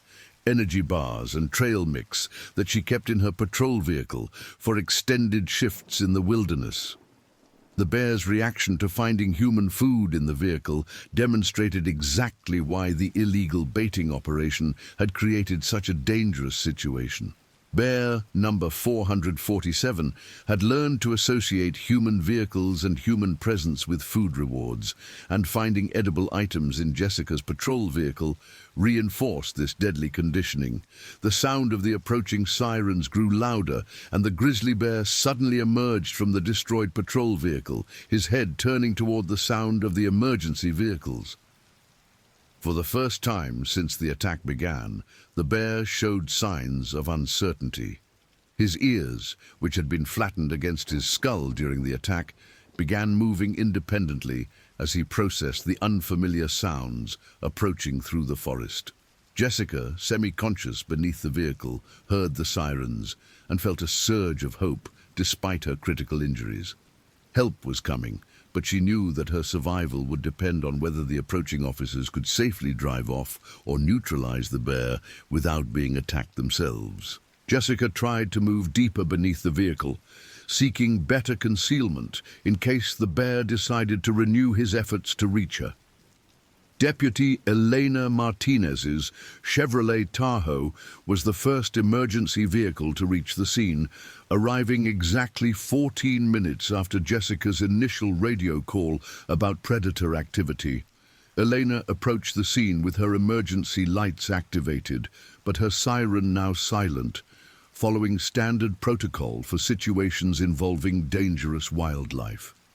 The sight that greeted Elena as she rounded the final curve before mile marker 23 was unlike anything in her 6 years of law enforcement experience.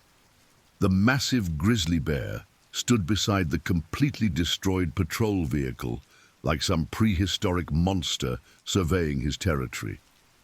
The Ford Interceptor's driver's side door lay twisted and mangled several feet away from the vehicle, and debris from the interior was scattered across the roadway.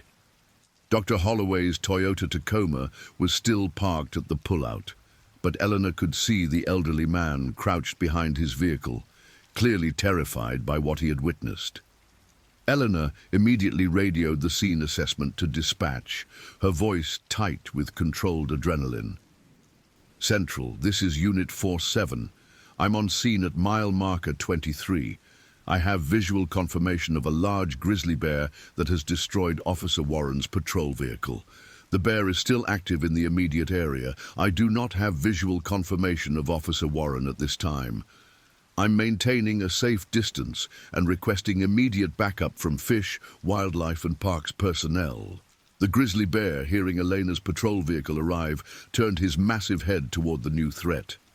For several long seconds, the bear and the deputy stared at each other across the narrow forest road, both assessing the situation and considering their options.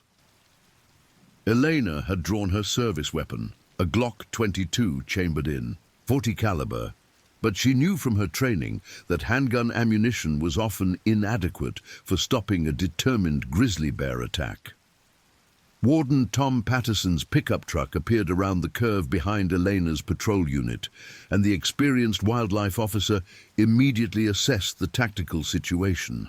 Tom had responded to dozens of bear attack scenes during his 26-year career, and he could see that this situation required immediate intervention to save Jessica's life. Tom's pickup truck was equipped with specialized wildlife response equipment, including a Remington 870 shotgun loaded with lethal slugs designed specifically for large, dangerous game. Tom keyed his radio to coordinate with Deputy Martinez. "Unit 47, this is Warden Patterson. I'm deploying with lethal force authorization. The bear is displaying active predatory behavior and poses immediate threat to the injured officer. I need you to provide backup and perimeter security while I attempt to neutralize the animal." The grizzly bear, now facing 2 vehicles and multiple humans, began showing signs of increased agitation. The animal's head swung back and forth between the 2 patrol vehicles, and his vocalizations intensified from the low rumbling growls to sharp explosive huffs that indicated extreme stress and potential aggressive response. Bear behavior experts would later analyze the audio recordings from the scene and confirm that bear number 447's vocalizations were consistent with a bear preparing to charge. Elena Martinez positioned her patrol vehicle to provide cover for Warden Patterson while maintaining a clear field of fire in case the bear attacked. Elena's training included basic wildlife encounter protocols, but she had never faced a situation involving an active bear attack with an injured officer. The psychological pressure of knowing that Jessica Warren's life depended on their actions was almost overwhelming, but Elena forced herself to focus on her tactical responsibilities. Tom Patterson exited his vehicle with the Remington shotgun, loaded with 12-gauge rifled slugs that would deliver massive kinetic energy capable of stopping even the largest grizzly bear. Tom's movements were deliberate and controlled. Any sudden motion might trigger a charge from the already agitated animal. The veteran warden had been forced to shoot dangerous bears on 3 previous occasions during his career, and he knew that the decision to use lethal force against wildlife was never taken lightly. As Tom advanced toward the scene, he could see Jessica's feet protruding from beneath the destroyed patrol vehicle. The fact that Jessica was still motionless suggested either that she was unconscious from her injuries or that she was deliberately remaining still to avoid attracting the bear's attention. Tom knew that he needed to neutralize the threat quickly, as Jessica required immediate medical attention for what were obviously serious injuries. The grizzly bear, sensing the approaching threat, suddenly charged toward Tom Patterson with the same explosive speed that had overwhelmed Jessica minutes earlier. The animal's massive form covered the 30 yards between them in less than 3 seconds, but Tom's experience and preparation allowed him to react effectively to the charge. The veteran warden raised his shotgun and fired 2 rapid shots at center mass of the charging bear. The first 12-gauge slug struck the grizzly in the chest, delivering over 3,000 foot-pounds of kinetic energy and creating a massive wound channel through the animal's vital organs. However, the bear's incredible momentum and adrenaline-driven determination allowed him to continue his charge despite the mortal wound. The second slug struck the bear in the shoulder, spinning the massive animal sideways, but not immediately stopping his forward motion.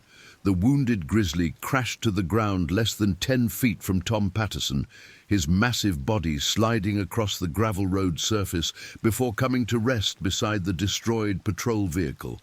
The bear's breathing was labored and irregular, indicating that Tom's shots had been effective, but the animal's eyes remained open and aware. Dangerous bears had been known to survive seemingly fatal wounds for several minutes, and Tom maintained his defensive position with the shotgun ready for additional shots if necessary. Elena Martinez immediately radioed for emergency medical services, while Tom confirmed that the bear was no longer an immediate threat. Central, this is Unit 47. The bear has been neutralized by Warden Patterson. We need immediate medical response for Officer Warren, who is severely injured. Also request supervisor response and bear management team for scene processing. Dr. Holloway, who had witnessed the entire encounter from behind his pickup truck, emerged from concealment and approached the scene with the caution of someone who had seen the devastating power of the grizzly attack. As a veterinarian, Marcus had experience with traumatic injuries, and he immediately offered his assistance in providing emergency medical care for Jessica until professional paramedics could arrive. Tom Patterson and Elena Martinez carefully approached Jessica's location beneath the destroyed patrol vehicle, calling her name and trying to assess her condition without moving her unnecessarily. Jessica was conscious, but clearly in shock from blood loss and trauma. Her right arm and shoulder showed extensive claw wounds that were bleeding heavily, and she appeared to have additional injuries to her back and legs from the initial impact with the vehicle. Officer Warren, this is Tom Patterson. The bear is down and you're safe now. We have medical help on the way, but I need you to try to stay conscious and talk to me. Can you tell me where you're hurt?"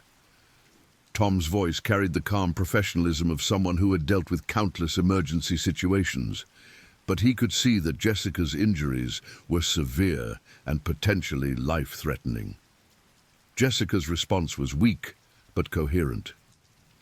"Tom, I think my right arm is broken, and I'm bleeding pretty bad from the claw wounds. I can't feel my legs very well, but I don't know if that's from the cold or from injury. The bear hit me like a truck when he first charged." Elena Martinez had retrieved the first aid kit from her patrol vehicle and was preparing to treat Jessica's wounds while they waited for the ambulance to arrive. Elena's basic emergency medical training included treatment for traumatic injuries, but the severity of Jessica's wounds was beyond anything she had encountered in her law enforcement career. The priority was stopping the bleeding and preventing shock until professional medical care could take over. Dr. Holloway, despite his advanced age and the trauma of witnessing the bear attack, proved invaluable in providing emergency medical care. His decades of veterinary experience had included treating severe traumatic injuries in large animals, and many of the principles were applicable to human emergency medicine. Marcus helped Elena apply pressure bandages to Jessica's wounds while continuously monitoring her vital signs for indications of shock or internal injuries. The sound of approaching sirens indicated that additional emergency services were responding to the scene. The Lewis and Clark County Emergency Medical Services had dispatched 2 ambulance crews along with a supervisor unit as soon as the nature of the emergency became clear. The Helena Fire Department was also responding with a heavy rescue unit, anticipating that specialized equipment might be needed to extract Jessica safely from beneath the damaged vehicle. Paramedic Sarah Jessica S.J. Williams was the lead medic on the first ambulance to reach the scene, arriving approximately 28 minutes after the initial bear attack. S.J., a 37-year-old paramedic with 15 years of experience, had treated numerous trauma cases but had never responded to a grizzly bear attack. Her partner, emergency medical technician David Chen, Maggie Chen's younger brother, was equally experienced in trauma care and had worked with SJ for over 3 years. The paramedics' first priority was stabilizing Jessica's condition and safely extracting her from beneath the patrol vehicle without causing additional injury. This process required careful coordination between the medical team and the fire department rescue specialists, who had the equipment and expertise to safely lift the damaged vehicle. Assistant Fire Chief Michael "Mike" Rodriguez, a 22-year veteran of the Helena Fire Department, coordinated the technical rescue operation while the paramedics prepared Jessica for transport. Jessica's injuries, as assessed by the paramedic team, included severe lacerations to her right arm and shoulder, possible fractures to her right arm and ribs, and suspected spinal injuries from the initial impact with the vehicle. The blood loss was significant, and Jessica was showing early signs of hypovolemic shock, a potentially fatal condition caused by severe blood loss. Paramedic Williams immediately established intravenous access and began fluid resuscitation while preparing Jessica for emergency transport to St. Peter's Hospital in Helena. The extraction of Jessica from beneath the destroyed patrol vehicle required 37 minutes of careful work by the fire department rescue team. The vehicle's damaged structure had to be stabilized and lifted using hydraulic rescue equipment, while the paramedics maintained Jessica's medical support systems. Throughout the process, Jessica remained conscious and cooperative, though clearly suffering from severe pain and the psychological trauma of the attack. Dr. Holloway, who had remained at the scene to assist with the rescue operation, provided valuable information to the responding investigators about the sequence of events leading up to the attack. His eyewitness account, combined with the dashcam footage that had captured most of the encounter, would prove essential for understanding why this particular bear had displayed such aggressive behavior toward humans and vehicles. Warden Tom Patterson began the complex process of documenting the scene and preparing for the investigation that would be required following the use of lethal force against a grizzly bear. Montana Fish, Wildlife and Parks took such incidents very seriously, and a thorough investigation would be conducted to determine whether the shooting was justified and whether any underlying factors had contributed to the bear's aggressive behavior. The illegal baiting operation that Jessica had discovered at the elk carcass site would prove to be a crucial factor in the investigation. Bear number 447's conditioning to associate human presence and human vehicles with food sources had directly contributed to the aggressive behavior that made the attack inevitable. The investigation would eventually lead to criminal charges against the individuals responsible for the illegal baiting, though their identities would take months to establish definitively. Jessica Warren was transported to St. Peter's Hospital at 10:47 a.m., approximately 2 hours after she had first arrived at mile marker 23, to investigate what seemed like a routine wildlife violation. The ambulance ride to the hospital was complicated by Jessica's unstable condition and the need for continuous medical intervention to prevent shock and blood loss from becoming fatal. Dr. Amanda Catherine Foster, the Chief of Emergency Medicine at St. Peter's Hospital, had been alerted to the incoming bear attack victim and had assembled a trauma team to receive Jessica upon arrival.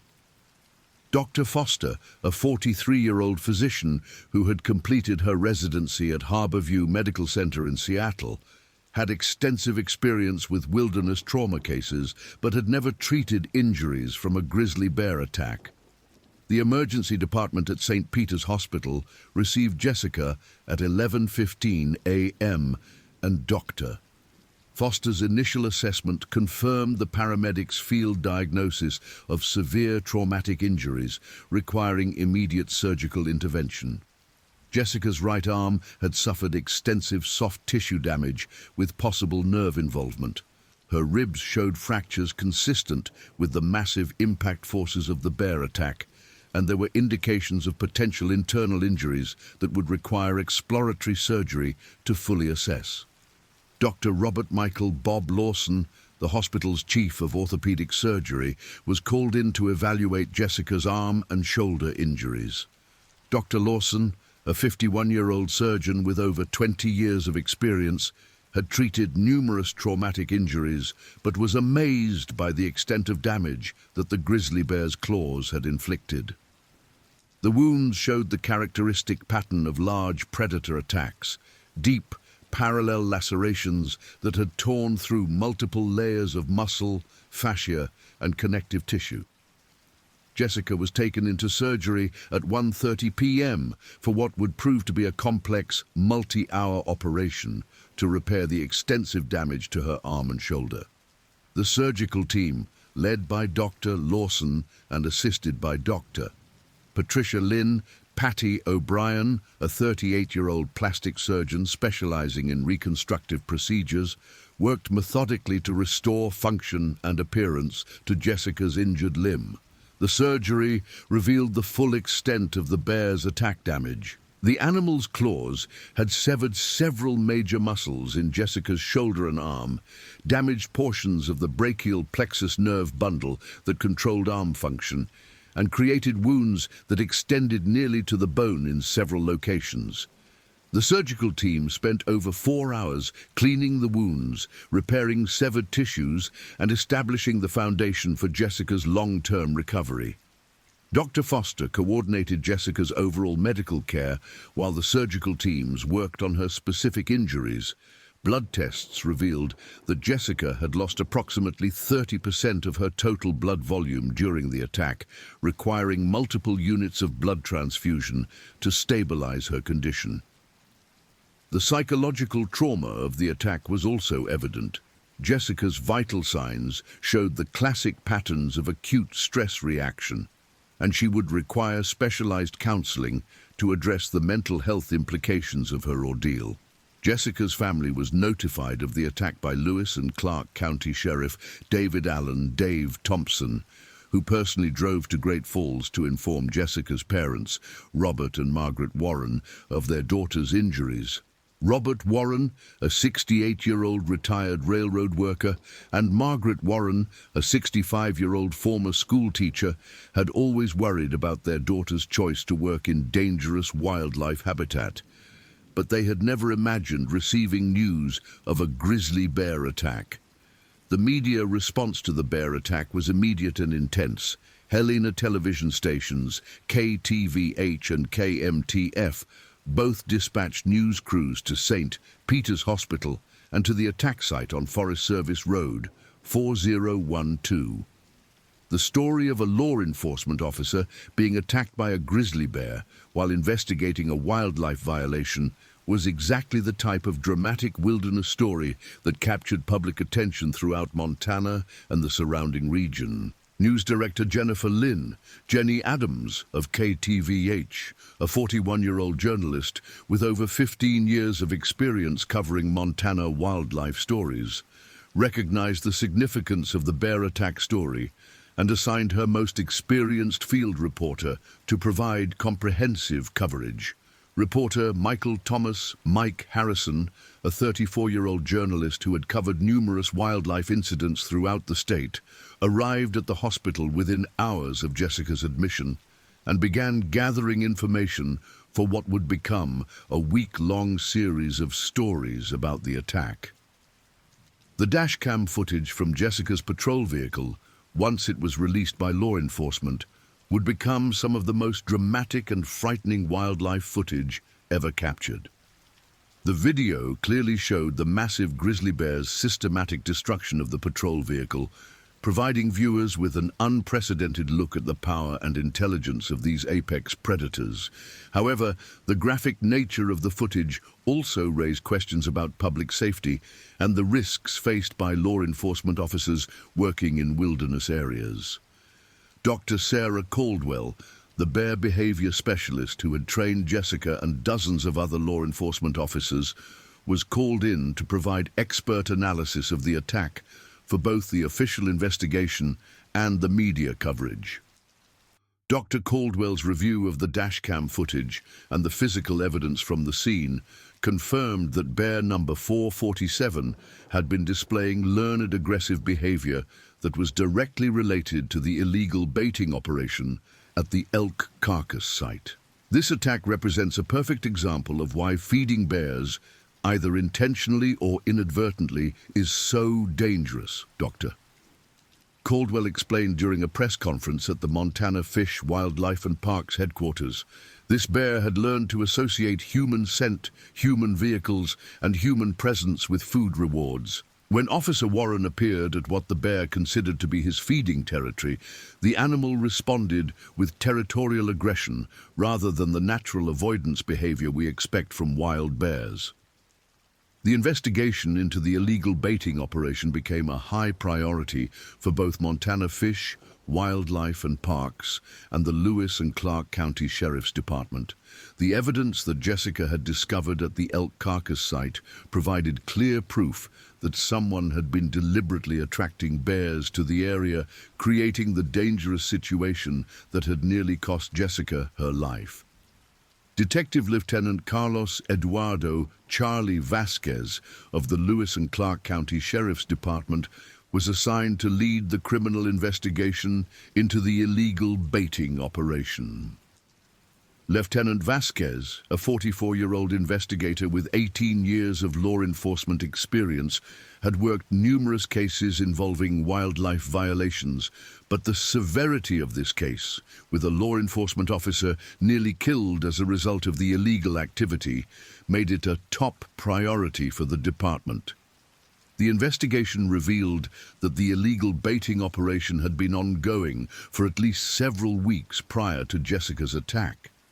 Trail cameras that were discovered hidden in trees around the elk carcass site contained hundreds of photographs showing multiple bears, including bear number 447, visiting the baited site regularly.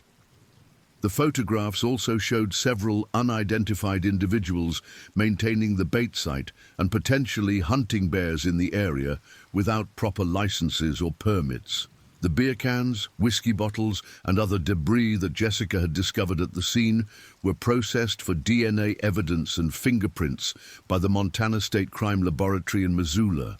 The forensic analysis would eventually provide crucial evidence linking specific individuals to the illegal baiting operation, though the investigation would take several months to complete due to the complex nature of the evidence and the need to identify suspects who had deliberately concealed their activities. Jessica's recovery at St. Peter's Hospital progressed slowly but steadily over the first several days following her surgery. The extensive damage to her right arm and shoulder would require months of physical therapy and possibly additional surgical procedures to restore full function. More immediately concerning was the psychological trauma of the attack, which manifested in severe nightmares, panic attacks, and acute stress reactions that required specialized treatment. Dr. Emily Rose Martinez, a clinical psychologist specializing in trauma therapy, was brought in to work with Jessica on addressing the mental health implications of the bear attack. Dr. Martinez, a 39-year-old specialist who had worked with military veterans, crime victims, and other trauma survivors, recognized that Jessica's recovery would require intensive psychological support in addition to her physical rehabilitation.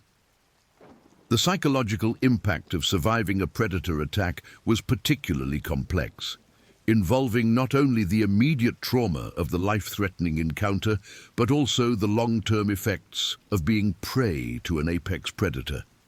Jessica's training and experience as a law enforcement officer had prepared her for many types of dangerous situations, but the primal terror of being hunted by a grizzly bear was unlike anything in her previous experience. Jessica's colleagues at Montana Fish, Wildlife and Parks and the Lewis and Clark County Sheriff's Department organized a comprehensive support network to assist with her recovery.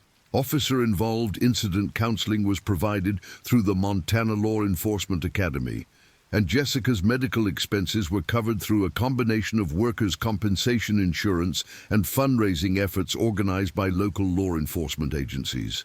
The Montana Fish, Wildlife and Parks Department also conducted a comprehensive review of officer safety protocols for wildlife encounters, using Jessica's attack as a case study for improving training and equipment for officers working in predator habitat.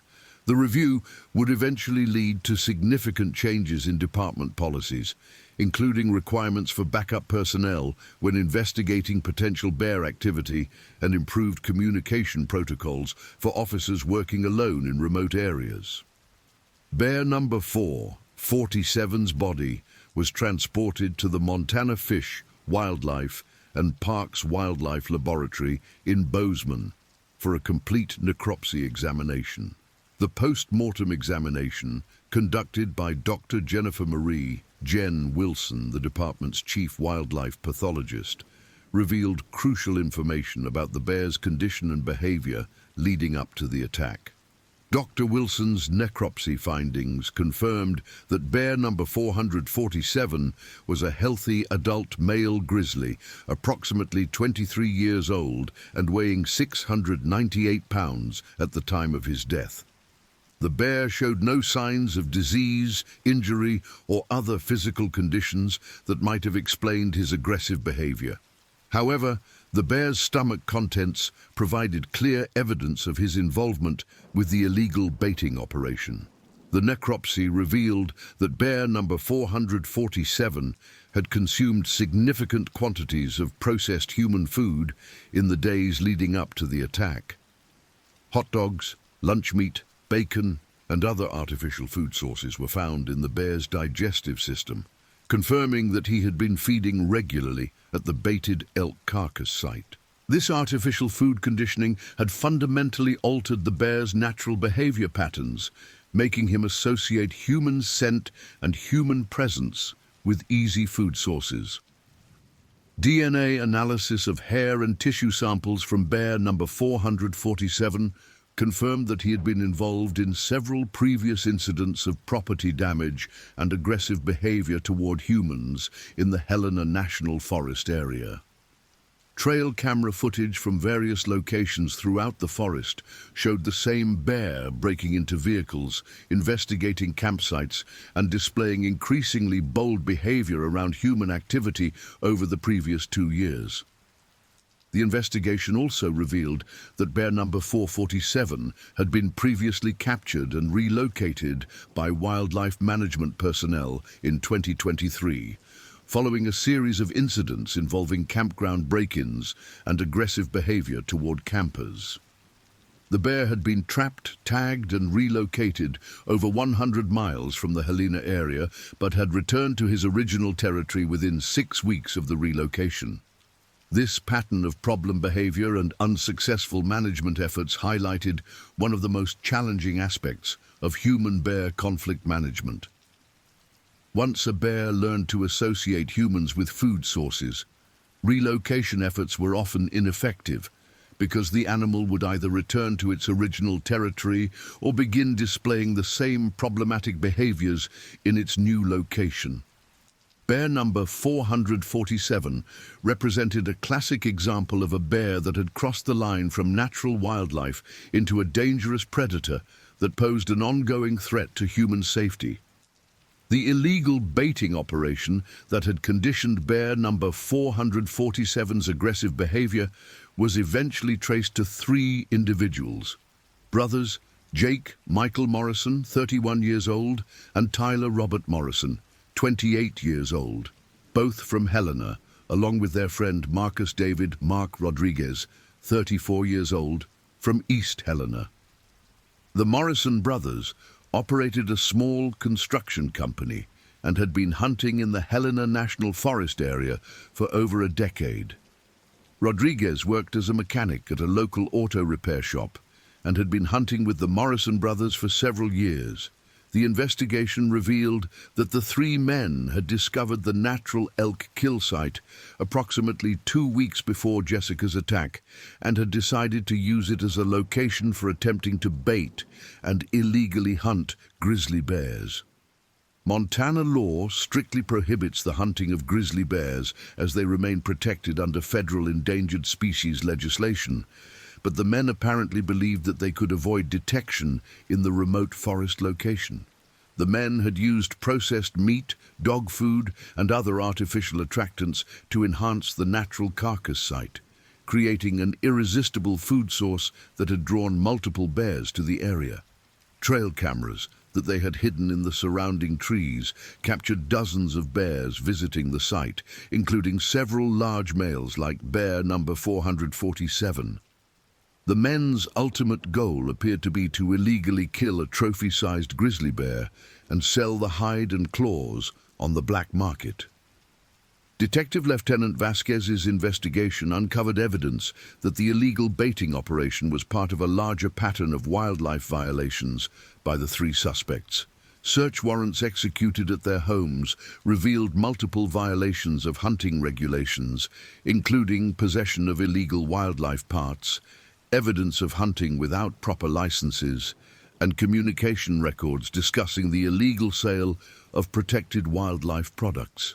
The criminal charges against Jake Morrison, Tyler Morrison, and Mark Rodriguez were extensive and serious. Each man faced federal charges for violations of the Endangered Species Act, state charges for illegal hunting and baiting of wildlife, and additional charges related to the creation of a public hazard that had resulted in serious injury to a law enforcement officer.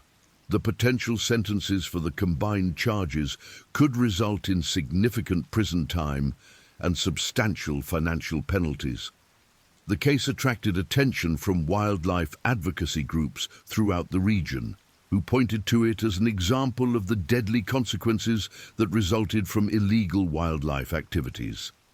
The National Wildlife Federation, Defenders of Wildlife, and other conservation organizations used Jessica's attack as a rallying point for stronger enforcement of wildlife protection laws and harsher penalties for individuals who engaged in activities that endangered both wildlife and public safety.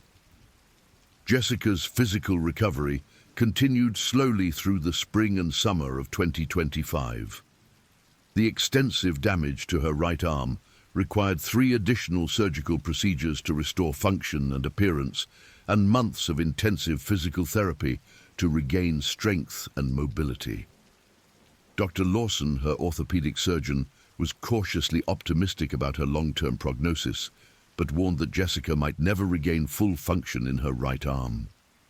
The psychological recovery proved even more challenging than the physical rehabilitation.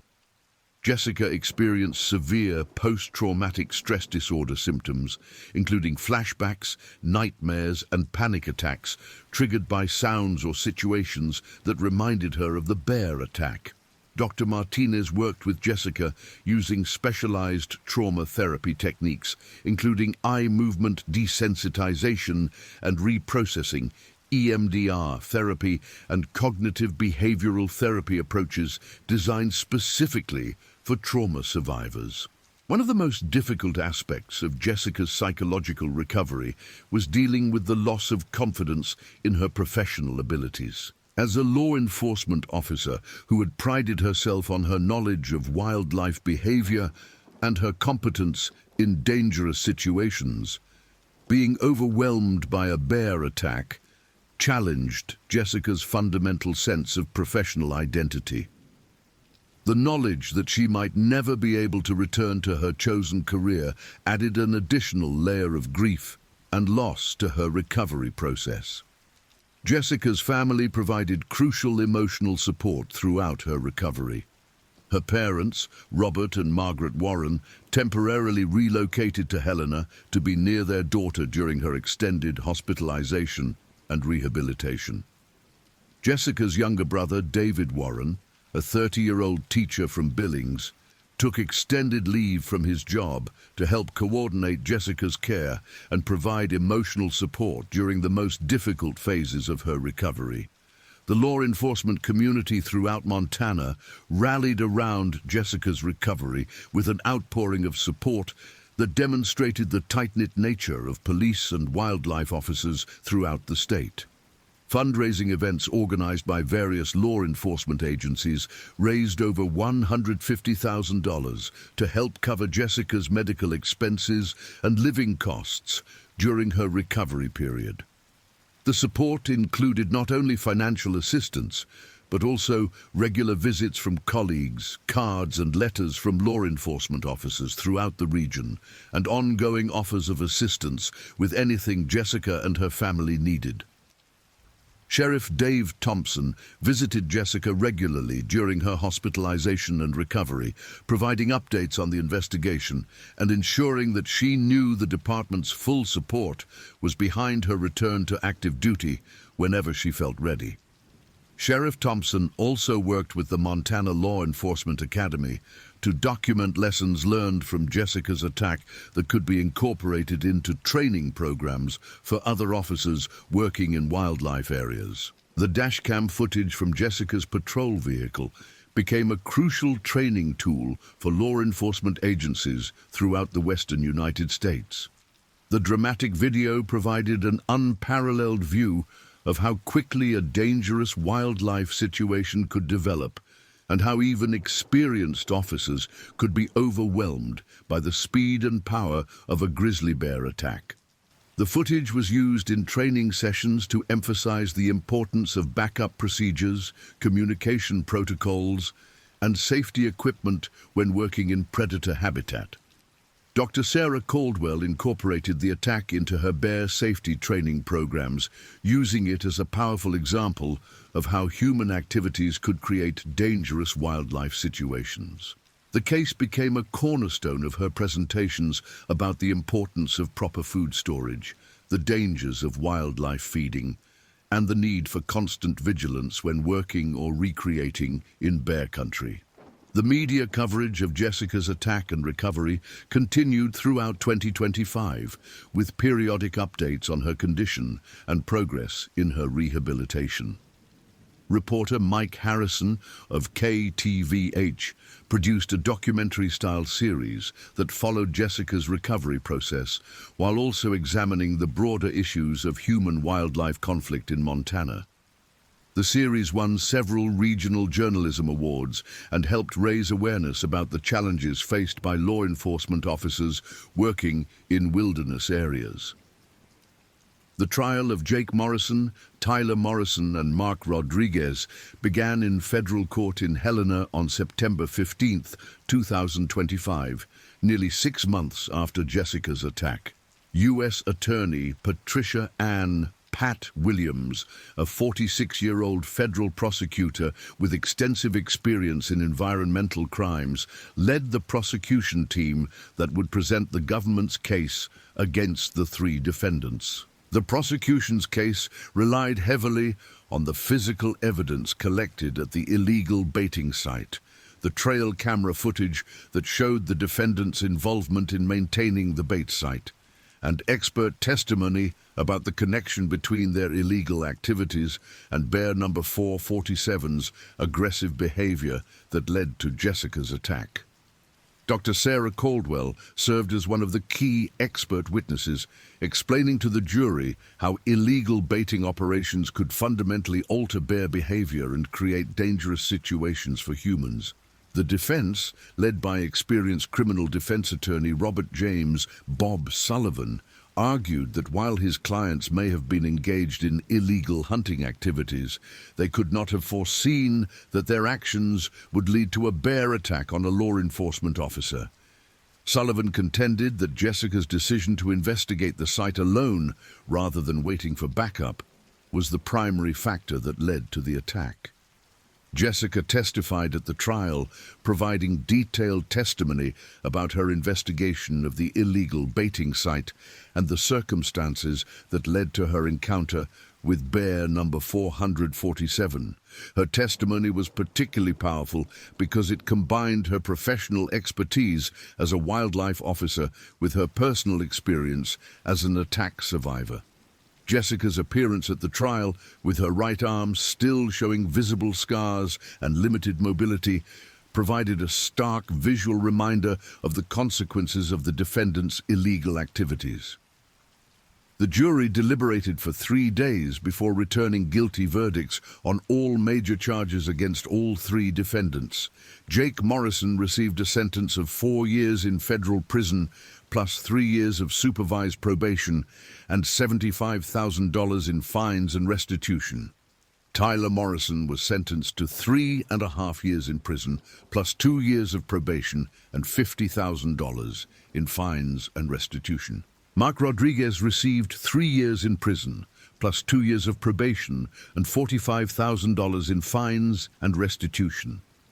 Judge William Francis "Bill" McCarthy, in pronouncing the sentences, noted that the defendants' illegal activities had not only violated federal law wildlife protection laws, but had also created a public safety hazard that nearly cost a law enforcement officer her life.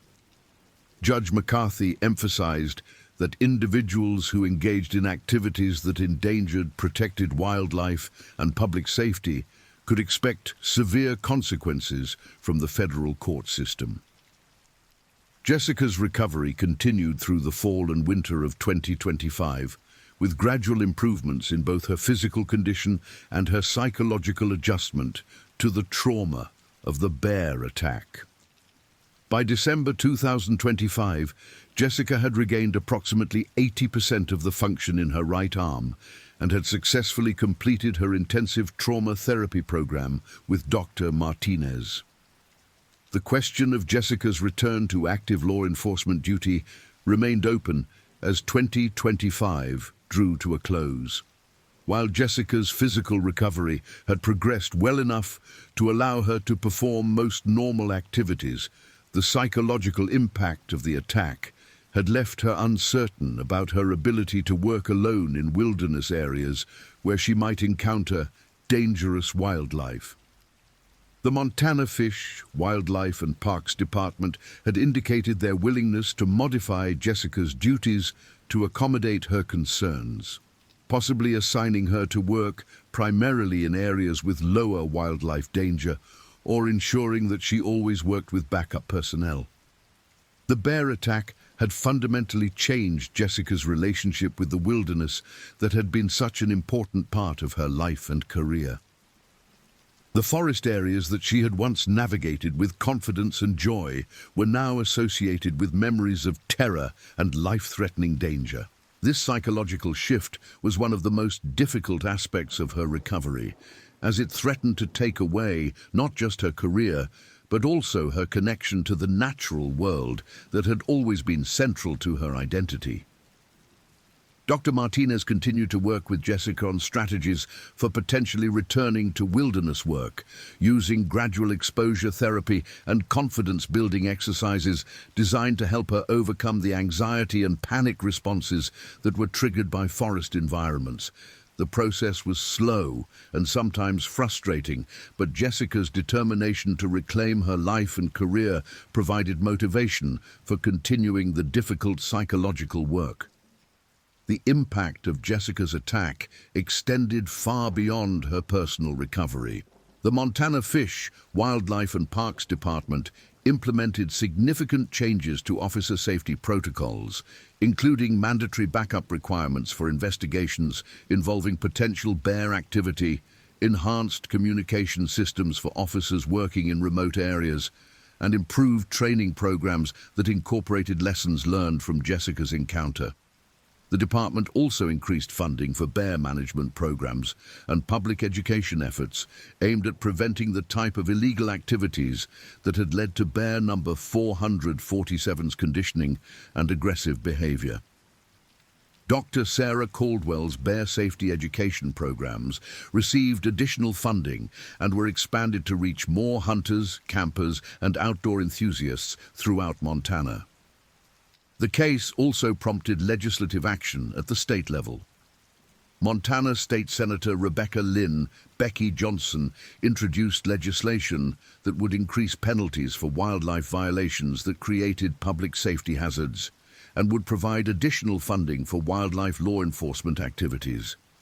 The legislation, known as the Jessica Warren Officer Safety Act, passed both houses of the Montana legislature and was signed into law by Governor Greg Gianforte in May 2026. As the first anniversary of her attack approached in April 2026, Jessica had made remarkable progress in her recovery, but was still working toward the goal of returning to active law enforcement duty. Her physical condition had improved to the point where she could perform most activities without significant limitation, though her right arm remained noticeably weaker than before the attack and bore permanent scars from the bear's claws. The psychological recovery had been more complex and ongoing.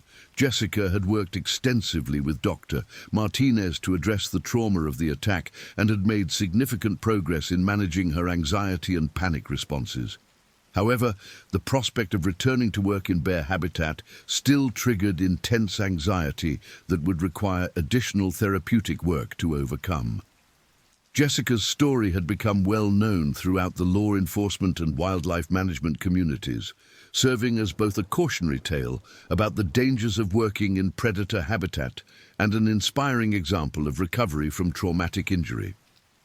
Her experience had led to improvements in officer safety procedures that would protect future law enforcement officers working in similar environments. The illegal baiting operation that had led to Jessica's attack was thoroughly investigated and prosecuted, with the 3 perpetrators receiving significant prison sentences that sent a clear message about the serious consequences of wildlife violations that endangered public safety. The case became a landmark prosecution in the area of wildlife crime, demonstrating the federal government's commitment to protecting both endangered species and the law enforcement officers who work to protect them. Dr. Sarah Caldwell continued her research into human-bear conflicts, using data from Jessica's attack and similar incidents to develop improved strategies for preventing dangerous encounters. Her work emphasized the crucial importance of proper food storage, waste management, and public education, in preventing bears from becoming conditioned to human food sources and developing aggressive behavior patterns. The dashcam footage from Jessica's patrol vehicle remained one of the most dramatic and educational pieces of wildlife encounter documentation ever captured. The video continued to be used in training programs throughout the United States and Canada, providing law enforcement officers, wildlife managers, and outdoor enthusiasts with an unprecedented view of how quickly and violently a bear encounter could develop. As Jessica continued her recovery and worked toward potentially returning to law enforcement duty, her experience served as a powerful reminder of both the dangers and the rewards of working to protect wildlife and natural resources. Her courage in the face of a life-threatening attack and her determination to recover from her injuries inspired colleagues throughout the law enforcement community and demonstrated the resilience of the human spirit when confronted with overwhelming adversity. The legacy of Jessica's encounter with bear number 447 on that April morning in 2025 would continue to influence wildlife management policies, law enforcement procedures, and public safety education for years to come. Her story represented not only a dramatic example of the power and danger of North America's apex predators, but also a testament to the dedication of the men and women who work to protect both wildlife and public safety in the challenging wilderness environments of the American West.